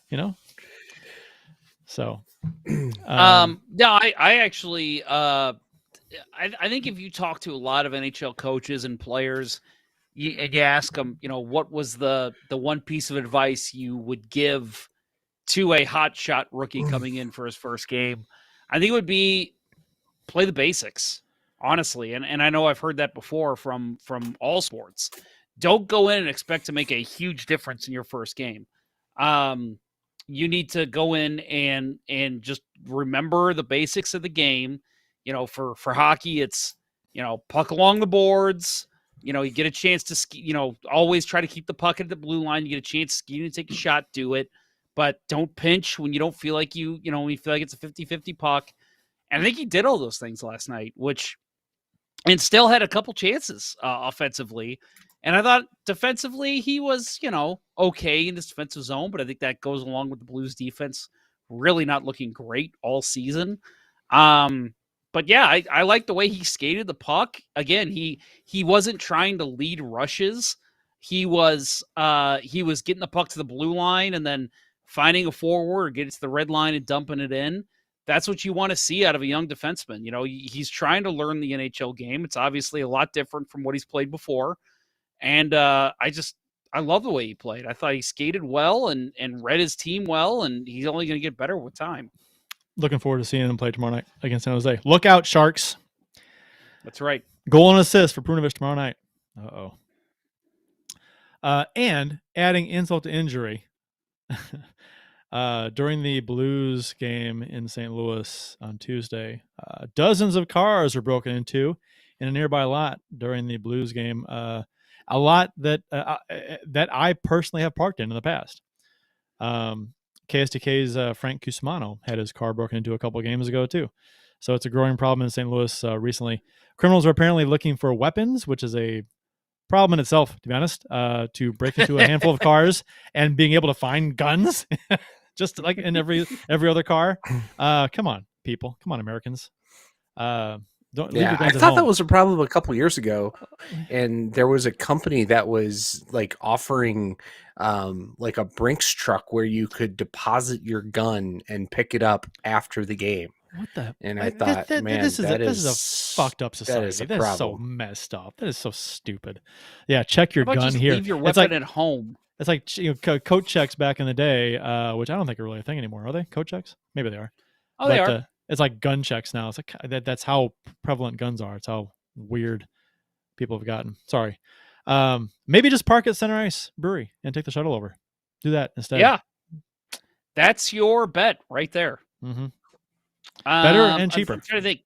Yeah, it's cheaper. Get you a beauty or a beauty on a label. Yeah. Do it. Get a 4-pack and take some beer home with you. No, it's great. It's honestly great. Again, I haven't done it yet this season. I do plan to do it actually next Saturday. I'm going to the Blues Blue Jackets game, so we'll see. But I know in the past it was you get a beer, you get a ticket to get on the shuttle, and you go to and from the game. Very easy. Park in Midtown, get a shuttle to the game. They drop you off right at the doors. Get back on the shuttle, head back. Have a couple beers before you go home. Drink it responsibly. Yes, of course. Absolutely. And speaking of Center Ice Brewery, let's hear from them, and then we'll get into today's practice and some line changes and an update on Braden Shen. Center Ice Brewery is St. Louis's only hockey-themed brewhouse. Stop on in during the next game to experience the ultimate hockey fan brewery while sampling various hockey-inspired beers, such as Old Arena Lager, the Beauty IPA, the Rotating Pale Ale Series, or seasonal offerings such as their Imperial Stout, their Lime Sherbet Sour, and much more. While you're there enjoying any number of their fantastic beverages, you can admire the bar top and tables made of authentic arena wood and the actual Penley Box door from the old barn. Located at 3126 Olive Street in Midtown St. Louis, it's one of the best places to watch a Blues game, or any game. Visit CenterIceBrewery.com today to schedule a no-contact curbside pickup or make a reservation in the tap room. Center Ice Brewery. Let's go Blues. Please drink responsibly.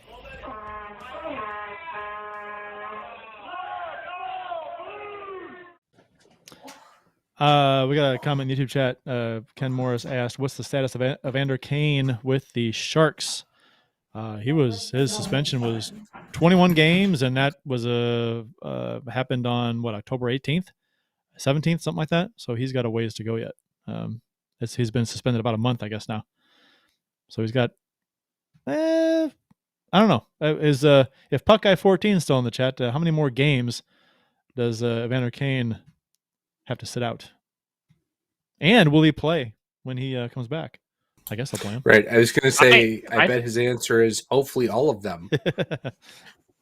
Yeah, I honestly could see them trying to. I mean, I could see their legal team ever since this happened trying to figure a way out of that contract. For sure. There's a good chance we never see him in the NHL again, I think. Brian Roberts says the way they've been playing the Blues past 5 or so games reminds me of how they've been playing for the past year. Great for like 2 weeks, then disappearing for a month, going barely 500, rinse and repeat all year. Let's hope that's not the case. Heavy Hockey Network, formerly Oilers Live, says Krug out is such a huge loss for this team. A game back and you can't expect much. I think they'll be on the bounce back. Well, I mean, Krug did have a good game. Better than I expected his first game back. Much better. Yeah, he played great. Yeah. At least offensively, he controlled the play and obviously had that big goal that we talked about. But yeah, I thought he played fine. Ken Morris asks, is Kane getting his COVID advice from Joe Rogan? I don't know. Let's ask Aaron Rodgers what he thinks. Oh God. I think Vander Kane Packers fan, by the way. Vander Kane and Aaron Rodgers need to start a podcast together. And Joe Rogan. You know, Joe Rogan would listen. All three of them. Get all the crazy in one spot. Let's see. And Austin Lynch says, "What y'all got against the guy with the basement rink? That was he? Is his basement on the commercial too? I don't remember. I believe it is. I think it's one of the first. Of course it is. Yeah, it's everywhere. He makes sure of that. Well, Let's Go Blues Radio has an advertisement a couple years ago. That's true. If you look closely, if you pause the screen, you can see a Let's Go Blues Radio on it. Yes, Let's Go Blues Radio advertisement. Yeah, it's right there in the middle of the arena. Go ahead, look. Tell me what you find. Right there in the middle of Miners Arena. There's a Let's Go Blues Radio advertisement. I thought you meant in. Is there a sticker in there? No. Oh. I thought you visited and snuck a sticker on the wall or something. Come on, man. Oh, no, I've never been there. I'm too afraid to go in there. He said something about having us there one time, but I've never really didn't follow up on that. I know Austin Lynch earlier also asked if I'm actually going to pick a winning team this time around. Yeah, Austin, I'll make sure not to pick you. Ouch. Yeah, that's right. That's right, wow. Fucker. Right there. Right there, Talking Austin. smack to somebody he might wind up drafting. I want to be on a different team than Austin. I want to put him into the boards. I plan on it. I want a goal. I want an assist. I want to put Austin into the boards. That'd be a hat trick for me. I think that was Austin. Correct me if I'm wrong. I don't think I actually played against you last tournament because you always, with 6 teams, there's one team you don't play. So I could be wrong. I might have actually played Austin. I can't remember. I thought you guys did play him. Maybe we did. Yeah, we did. That's they beat right. You. We advertised it on the show. They beat you. They did. Well, yeah, because we didn't win a game. And you guaranteed you're going to win. That was bad. That was a really bad look there. Any guarantees this time? I guarantee that if you come, you'll have a great time. Aw. That's a given. Of course. Today's Blues practice was more intense than usual, and not surprising. Also, Berube made some line changes in practice today, putting Krug with Parayko and Perunovich with Falk. So I didn't get the third pairing. I didn't. Did Bortuzzo beat the shit out of Scandella? Torrey Krug, after in the post-game press conference, said, "I thought at times we worked hard and we did the job. I thought at times we just played stupid. We've just got to go out there and stick to what makes us a good team. And I think more often than not, we're going to beat the team that lines up across from us." I don't know what that means. I he's not wrong. At times they play stupid. I didn't think, and he says that I thought at times we worked hard and we did the job. I think for the most part they always work hard. I just think sometimes their mind isn't in it. It's that it's like they're just not thinking. Well, it's definitely a mental thing, which is, I'm sure if you listen to any sports talk radio today, you probably heard that. And there is some truth to it. It's, when you're playing against a team like Carolina, Edmonton, it's like, okay, guys, balls to the wall all night. We got to go. We got to go. We got to go. And yeah, they're going to say the same thing against Arizona, but you're not thinking it. You're looking at it as, okay, guys, we have every right to win this game. We've got to win. We're the better team. We have the better roster, and we're on home ice. I mean, everything's in our favor. We just got to bring it and do it. But you still make terrible decisions here and there. I mean, again, the first Hayden goal, the penalty on Saad. I just don't think those plays happen against better teams. You're mentally just not in the same place you are when you're playing a top NHL team. I think they should be extremely pissed tomorrow against San Jose. I think they I mean, it's quite possible, having good efforts against Carolina and Edmonton just coming up short. They should have blown the doors off of Arizona in frustration, and they didn't, and that's embarrassing. They got embarrassed. And people when you have sports reporters talking about how bad that loss was and how embarrassing it was, and they should be ashamed of how they played. If the Blues don't come out with a good effort, that's why this game against San Jose.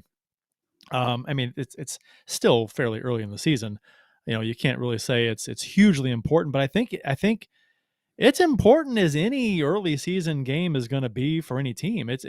The Blues need to show something tomorrow night. If they don't respond tomorrow night with a really good effort, if they don't win, they don't win, but they got to play some good hockey tomorrow. And if they don't play good tomorrow, play well tomorrow, there's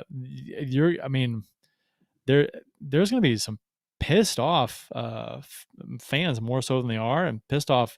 There's going to be talk of trade this guy, trade that guy, fire Berube. It's going to get bad. So I think that's where my point is with this is I think it's important for the coach. Like, if you want your coach to stick around, and I'm not saying they would fire him after tomorrow, but I think tomorrow, if they lose, that's where the conversation starts for Doug Armstrong. Is 5-game losing streak after going 5-0 to start the season. They have not responded to some bad losses. Well, to one bad loss against Arizona, maybe a bad loss tomorrow night. They're not responding. I probably need to start at least considering the possibility that I might have to fire Craig.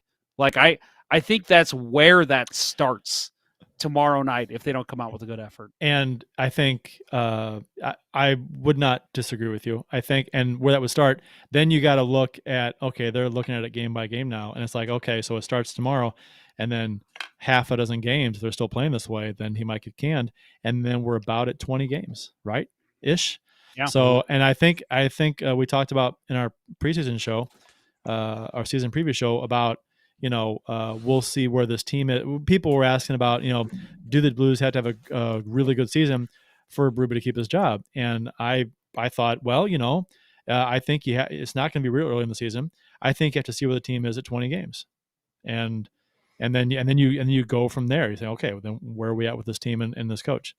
So we'll see. Right. And it was right about that time the decision was made on Yo, right? It was this time of the year, mid to late November. I think Berube's going to do something, to try to change that thought process. I would love to see him make a really make a good player pissed off by scratching him. I thought after that game the other night that the correct next step would be scratch somebody or demote them and give them shit minutes in the next game and try to get them pissed off and come back. And then if the team's not responding to those kind of tactics, then we're in the territory of, he's starting to get on the hot seat. Are you guys? You know who I think that person should be? Long Brandon pause. Saad. Scandella. Oh, Brandon Saad. You think so?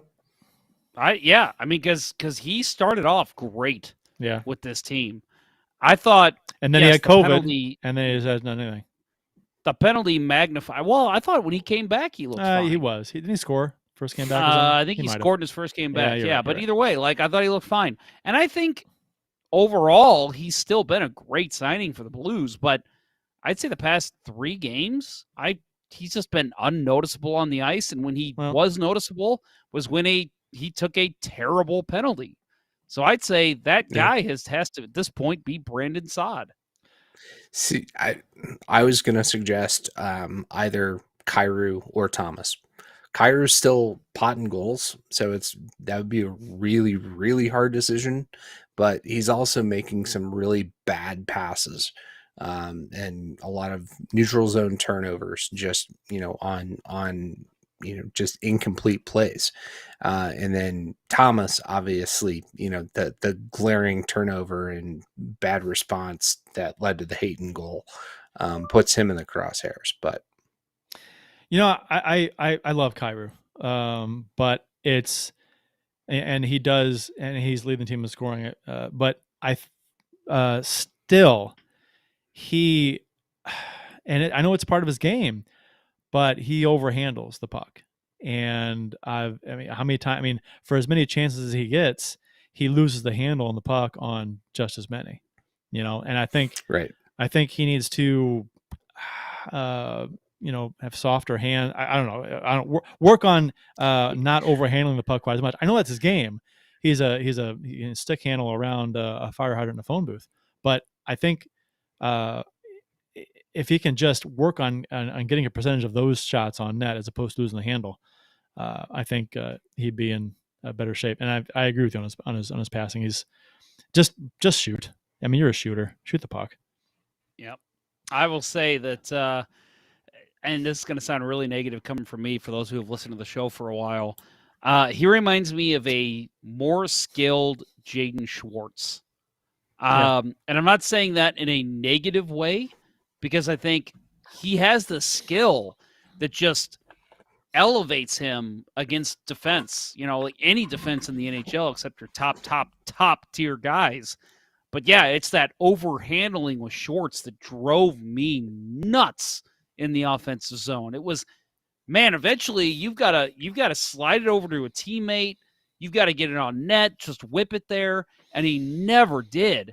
But with Kyrou, it's similar, but it's like he'll get open, he'll find space, he'll stick handle through a phone booth, but then he makes that one extra move that's like, you should have just put it on net. And yeah, maybe it's not a goal, but at least it's a juicy rebound that would pop out. And I feel like he's always, and this is going to sound silly to anybody who doesn't follow the game religiously like we do, he's always shooting to score. And that can't always be the case.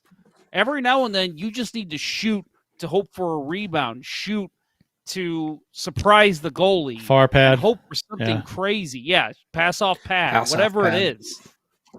Yeah, and I feel like he doesn't do that, and I hope, because he's still young, that he develops into a player that knows when to do that, because every now and then he can do it, and if he's on the line with a guy like James Neal or Tarasenko or whoever, they're going to know to go to the net and expect, okay, he's going to give me a pass off pad, and I'm going to fucking put it right between the goalie's legs. You guys watching the Kings and the Capitals at all? Yes, ma'am. So the Kings are going with the Vegas Knights style shiny silver ass helmets. Lids. Oh my God. Yeah. Yeah, I saw. I'm it on afraid Twitter. that's going to be a new thing. Oh, it's so bad. I'm afraid that's going to be a new thing in the NHL. It's like we're watching. It's like a really bad futuristic hockey movie from the '80s, and they give them like chrome plated helmets. It's just- Yeah. Uh, I mean, looks Where terrible. maybe the it should the have. Drax Technologies destroyers are facing Brett Hall in 2094. Yeah. Yeah. Yeah. Or the No, the white and black armor in Strange Brew. Yeah. Yeah. But yeah, those metallic helmets should have died with the C3PO look that was properly ascribed to the Vegas Golden Knights when they first busted those out. They look Just don't do it. Terrible. The silver ones, they look like a bunch of salt and pepper shakers skating on the ice. Just silver. Well, and the lids. Kings drive me fucking crazy with their jerseys. Like, I like these. Their jersey jerseys. now. For those that aren't watching, they're wearing the old like 90s jerseys Gretzky's, with the Gretzky jerseys. the Gretzky's. Yeah, everyone knows them as the Black Gretzky's. and silver. Yeah, But- black, silver, white. But man, give me purple and yellow. No, Give no, me no, fucking no. Look over my no, shoulder here, folks. No. You can see it there, right? No, Yes. no. I They're want black. color on These- jerseys. I want These are color. their best jerseys. Everybody's got color. These are the best jerseys they've ever had. Oh, fuck that. I'm so tired of No. seeing white and black I- anytime I watch the Kings. Nope. They have had purple and yellow forever for the past how many years? And they were awesome. No, and they have purple and black. No, those were awful too. Purple, black, and silver. Those were bad. Purple and black I didn't like, but the purple and yellow, give me those these- all day. These with the Chevy Kings logo on the chest. Give me that. No. Yeah. I mean, it's fine. It's not bad, but yeah, Purple and yellow. Give me that No. all day. I get that it's royalty colors. Nah, I don't like it on a hockey jersey. Not me. Yeah. The Marcel Dion. And The jersey's the logo's too partial- complicated. Yeah, no, I'm partial to it because that my JV years in CBC, we wore those. Okay, That's what we wore. but you didn't have the crown on the chest. No, you had the we had the CBC Man. logo. See, but- and the color. Picturing Okay, Bill and the color picturing scheme. Bill in the purple and yellow is that's making me go from 6 to midnight, man. The Uh-oh. purple and yellow scheme. Oh, he's going. He's He's gonna gonna go get his jersey, folks. The purple and yellow scheme, I don't have as much of a problem with, but when you combine it with that crown logo, I think it looks. I don't like it at all. It's too. I love it. The crown I logo love is it. way too detailed for a hockey logo. Too much going Give on. me a home jersey. Oh, With look the at jacket. this guy. Woo-hoo-hoo. He's even got his name on it. Yeah, awesome. That is beautiful. I'm gonna have to screenshot that, Bill, and make sure Number we post one. that on Twitter. Nice. That's beautiful. yeah, No, I was Little warm just for gonna this, say though. that a little warm, yeah, a little bit right now in St. Louis, unfortunately. But man, I love that look. And give me a home jersey that's purple and an away jersey that's yellow. Give me that. Mm. I say yellow, Yeah, but that's- it's technically gold, I guess. right. Purple and gold. Anyway, That's what we had. injury update on Braden Shen from Ruby today. He was asked, and now he says there's no timeline on Shen, which is odd because they were saying he was pretty much day to day. Like Yeah, 4 or 5 days it's a ago. concussion. Yeah. It's a concussion. So that's Right, it's- mildly concerning. Yeah, when your timeline changes like that, it's the brain, right? It's not predictable. That makes sense. I thought it was like a shoulder injury at first, but I guess that would make sense. Well, and when you see it, like, and for anyone, have either of you guys ever had a concussion before? I think I did one. time. I definitely did. Thanks, Kurt. We've told the story Oh, many, yeah, many how could I times. forget? Yeah. Oh man, I feel bad about that. I still feel bad. Now I've 2 mild, 1 pretty serious, I think, in my day. Which people tell me like, you still play hockey? Yeah, I'm a dumbass. But they all came on, early on in my teens and early 20s, and When your brain was still developing, so you're okay. yeah, all right, yeah, so it's fine. But no, it's funny because it's just weird because you'll literally, it reminds me when I had COVID, because there was like, I would have a day break from my fever and achiness, and I'd feel great. And I'd be like, oh, man, I feel great. I'm clearly better. And the next day, I'd be bedridden again. And it was the same with the concussion. Like, I'd be groggy. I'd have a terrible headache. I couldn't see straight. And then one day I'd wake up and I'd feel great. And I'd go for a run. I would go lift weights and I'd be fine. Next day, boom, it's back. And it's just, I couldn't move without feeling dizzy. And, I would have a headache. And so, yeah, I'm guessing that's what happened here, right? Like, all of a sudden he was better. He's going to be back soon. We're expecting him back, maybe even against Arizona. And then all of a sudden it's, there's no timetable here. Yeah. And I think that has to be what it is. So they were probably ramping up workouts and then they had a setback. That makes sense. Some comments in the YouTube chat. Div by Zero says, thanks guys, got to run, but love the Blues talk again. Appreciate all you do. That's what he appreciates about you. Brian Roberts says, Blues as a team overhandle the puck. Got to make that one extra pass. I will buy that. They do overhandle. I think the only person that really is allowed to overhandle the puck, maybe Thomas, because I think he's so good with it. I don't want to squelch his creativity. I like it. Well, and he's a passer, right? He's a guy that he's going. He's going to move the puck the minute he sees an opportunity to. With Kyrou, it's I'm waiting for the perfect shot. And a lot of times that just doesn't happen. So you can't expect it to happen. I think with Thomas, we saw last game. There was a play where he had the puck, he was stick handling, moving in circles, and then all of a sudden you see him just whip it in front of the net. And I think I don't remember who it was. Maybe it was Bozak or Kyrou, and they just clearly were not expecting it. And it ended up just not even being a scoring chance. But had it been a guy who's expecting a pass at all times from Thomas, maybe a Tarasenko, maybe even a Kyrou, they whip it right on net. So I'm okay with it. I give him leeway when I see Thomas do it. Yeah, it was Barbashev. That got surprised. Barbashev, yeah, yes, that's right. Yes. Yeah, yep. And Thomas is probably the one guy that since Craig Janney, right, that he's not going to shoot the puck.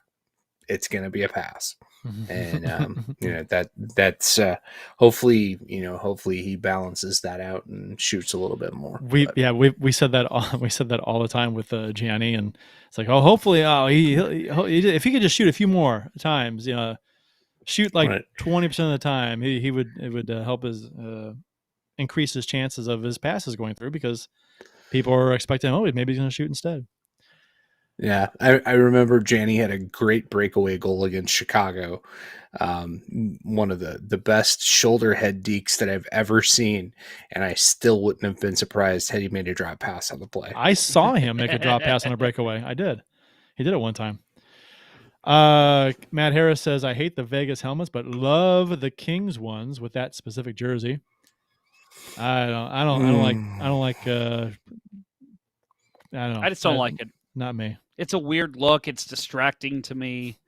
Give me matte helmets over that chrome look any day. Oh yeah, 100%. Let's see. Ken Morris says, I thought Jaden Schwartz fell down too much. Yes.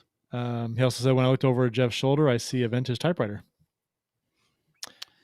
Yep. That's true. It's right there. You got to read my response. I saw it. It's coming up. Yeah. True story. The typewriter over Jeff's shoulder was used by none other than Dickie Dunn. Yeah. And I just use it to capture the, capture the spirit of the thing. Spirit of the thing. Damn it. Thank you. No, I have an affinity for, vintage typewriters, so that's why you see that over there. As a former journalist myself, that is why. Matt Harris said the Gretzky era Kings jerseys are my favorite Kings jersey. Wish they'd be the main jersey with the purple and yellow crown for the third. I'd dig that. Just don't bring back the Burger King. No. Yeah, no. Who would do that? The Blues would do that. That's who would do that. The Blues would do that. Oh yeah, there's like 10% of our crowd that just loves this jersey. So let's fucking tout it around town and make people buy it. And then the vocal 10% make it seem like more people love it. And then people wonder what the fuck's wrong with Blues fans. Mm-hmm. Next up for the Blues versus San Jose Thursday night in St. Louis. Don't bring your gun if you're going to the game. Leave it at home. If criminals weren't finding guns in cars, they wouldn't be breaking into cars to get guns. Leave your guns at home, people. Jesus. San Jose is coming off a 4-1 win versus Minnesota on Tuesday. Still early in the season, but like I said, big game, I think, for the Blues tomorrow. If you're listening to the podcast. Almost today. Tonight, yeah. And if you're listening to the podcast on Friday, it was yesterday. Night. Yeah. Hopefully we're talking about a big, hopefully you're enjoying a big 4-1 Blues win. Yep. And you're like, oh, these idiots have no idea what's coming. Right. The last time we had a regulation win was 7 games ago. That sucks. That's a long time. Yep. A 5-3 win versus San Jose. So apparently they're gonna. God, I was still a virgin 7 games ago. The Blues have 18 points and drop to 4th in the division, 3 points behind first place Winnipeg, and are in the first wildcard spot. Tied in points with LA and Vegas, and 1 point ahead of San Jose, who we play Thursday. Colorado, who many picked to win the division, is in 12th place in the conference, which makes me smile. But have outscored their opponents 13-2 in their past 2 games. Maybe they found their groove and will start moving the standings. They're playing Vancouver. They beat Vancouver tonight, so that's another 2 They're points. in for them. 11th, by the way. Now they are. With Right. that win over Vancouver, they have 15 points, 2 behind San Jose with 2 less games played. Yep. And they beat Vancouver 7-1 last Thursday and beat them tonight too. So the Blues need to start getting some points, or else Colorado is gonna slip by them in the standings and maybe never look back. So and when Colorado was struggling, we were playing well, but it would have been nice over the past 6 games to get a few points points in the bank. Well, right? and I hate to say it, guys, but don't look now, but the Chicago Blackhawks fired Jeremy Colleton. All of a sudden, they know how to win games. They're only 6 points behind the Blues now. Mm-hmm. Early in the season, that's nothing.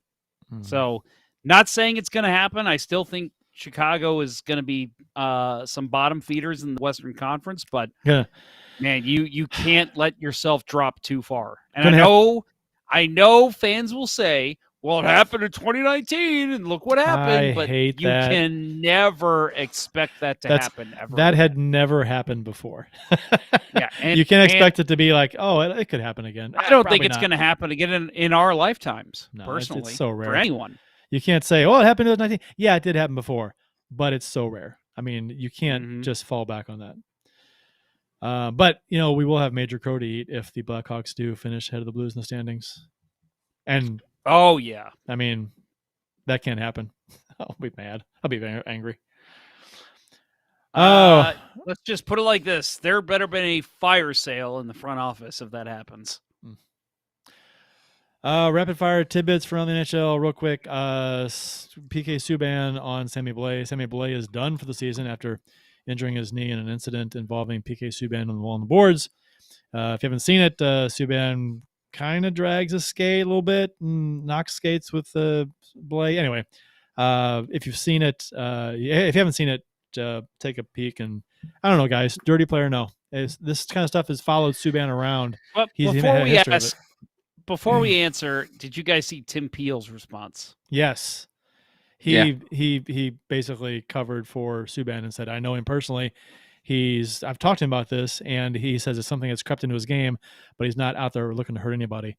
And I don't think that has anything to do with anything. No, if that was a very interesting response. Yeah.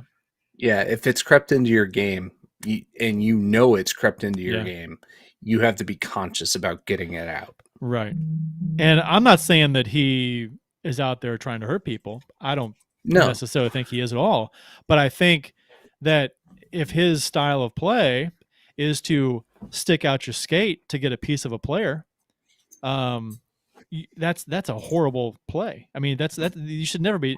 Somebody's got to say knock that shit off, and he should know better.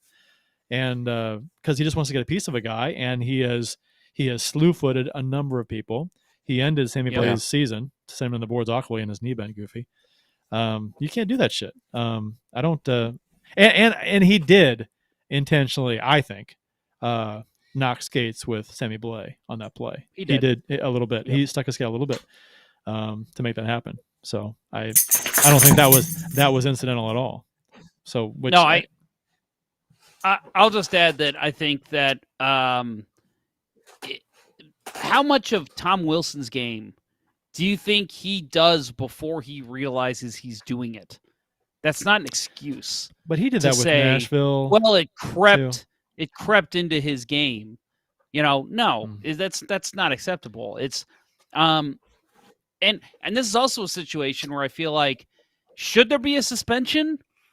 I'm gonna say no, but I feel like the next time the Rangers play the Devils, someone needs to kick PK Subban's ass. This is a situation where I think, maybe it happened later in the game. I didn't see it. I'm pretty sure it didn't. But I think that's a play where the Rangers see this and they say, all right, we got to take matters in our own hands because the NHL's not going to suspend him. He's not even going to get a fine.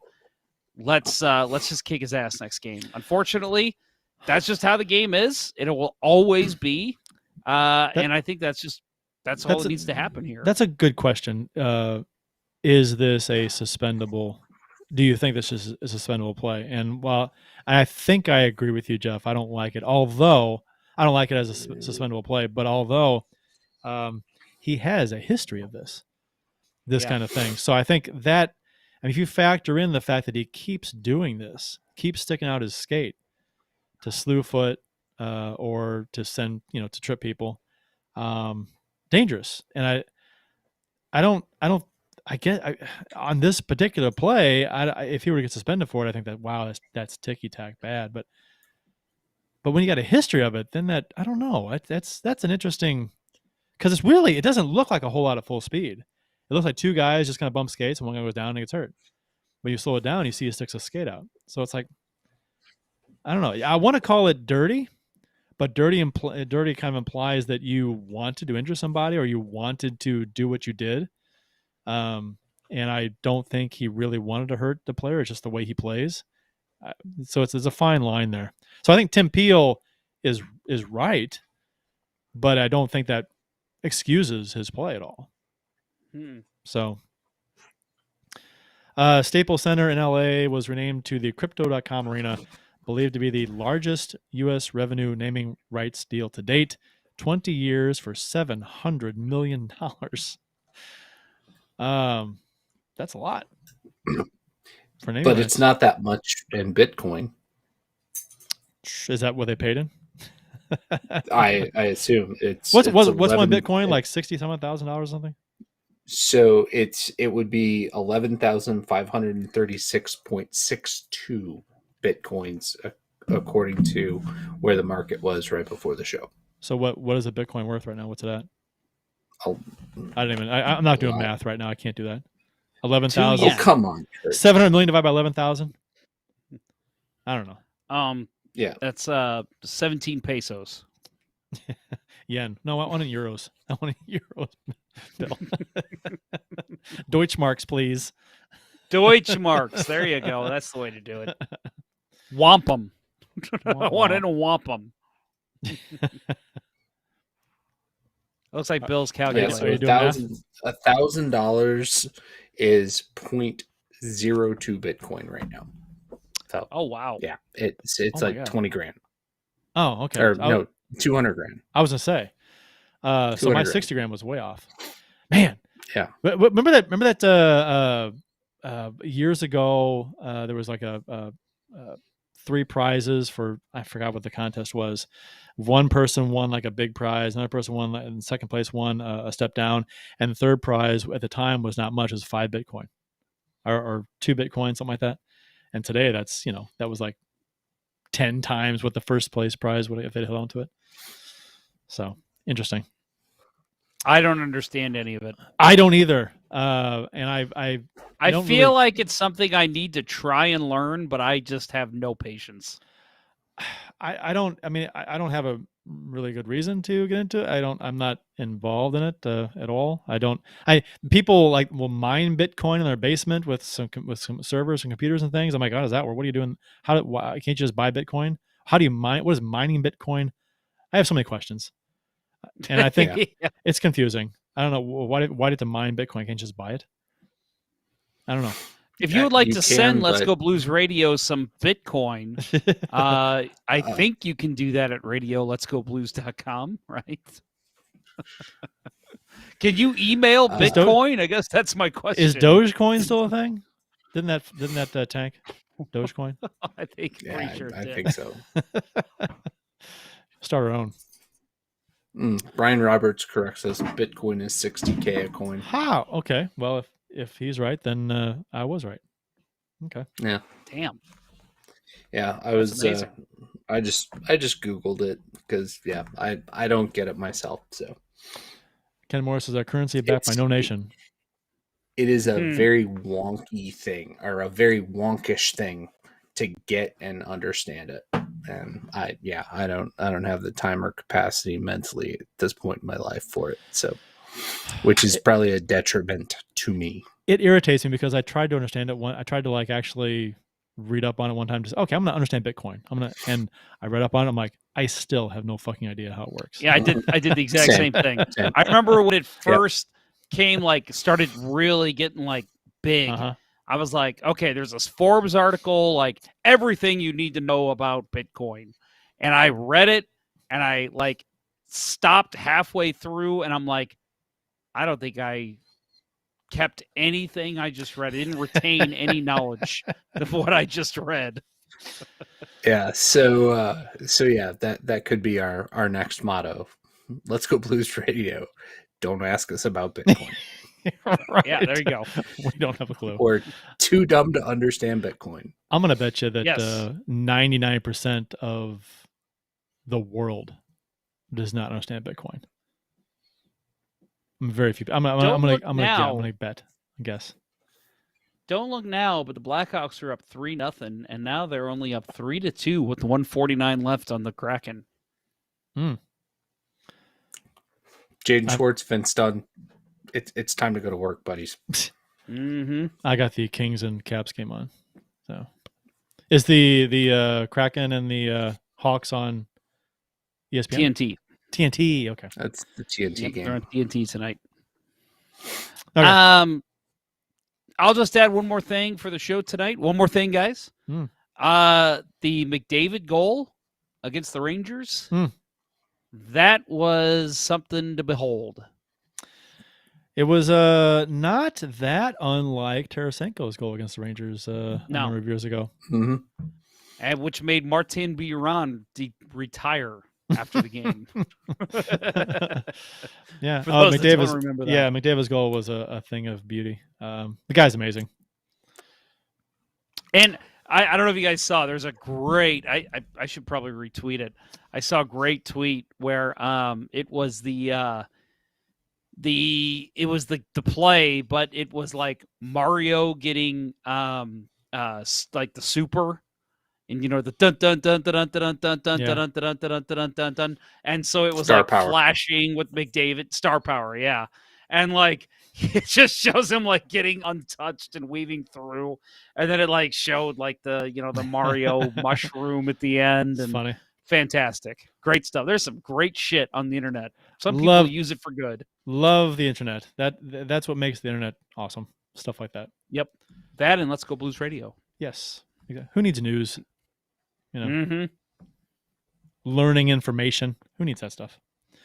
Fuck that. Yeah. Overrated. Right. We'll wrap it up.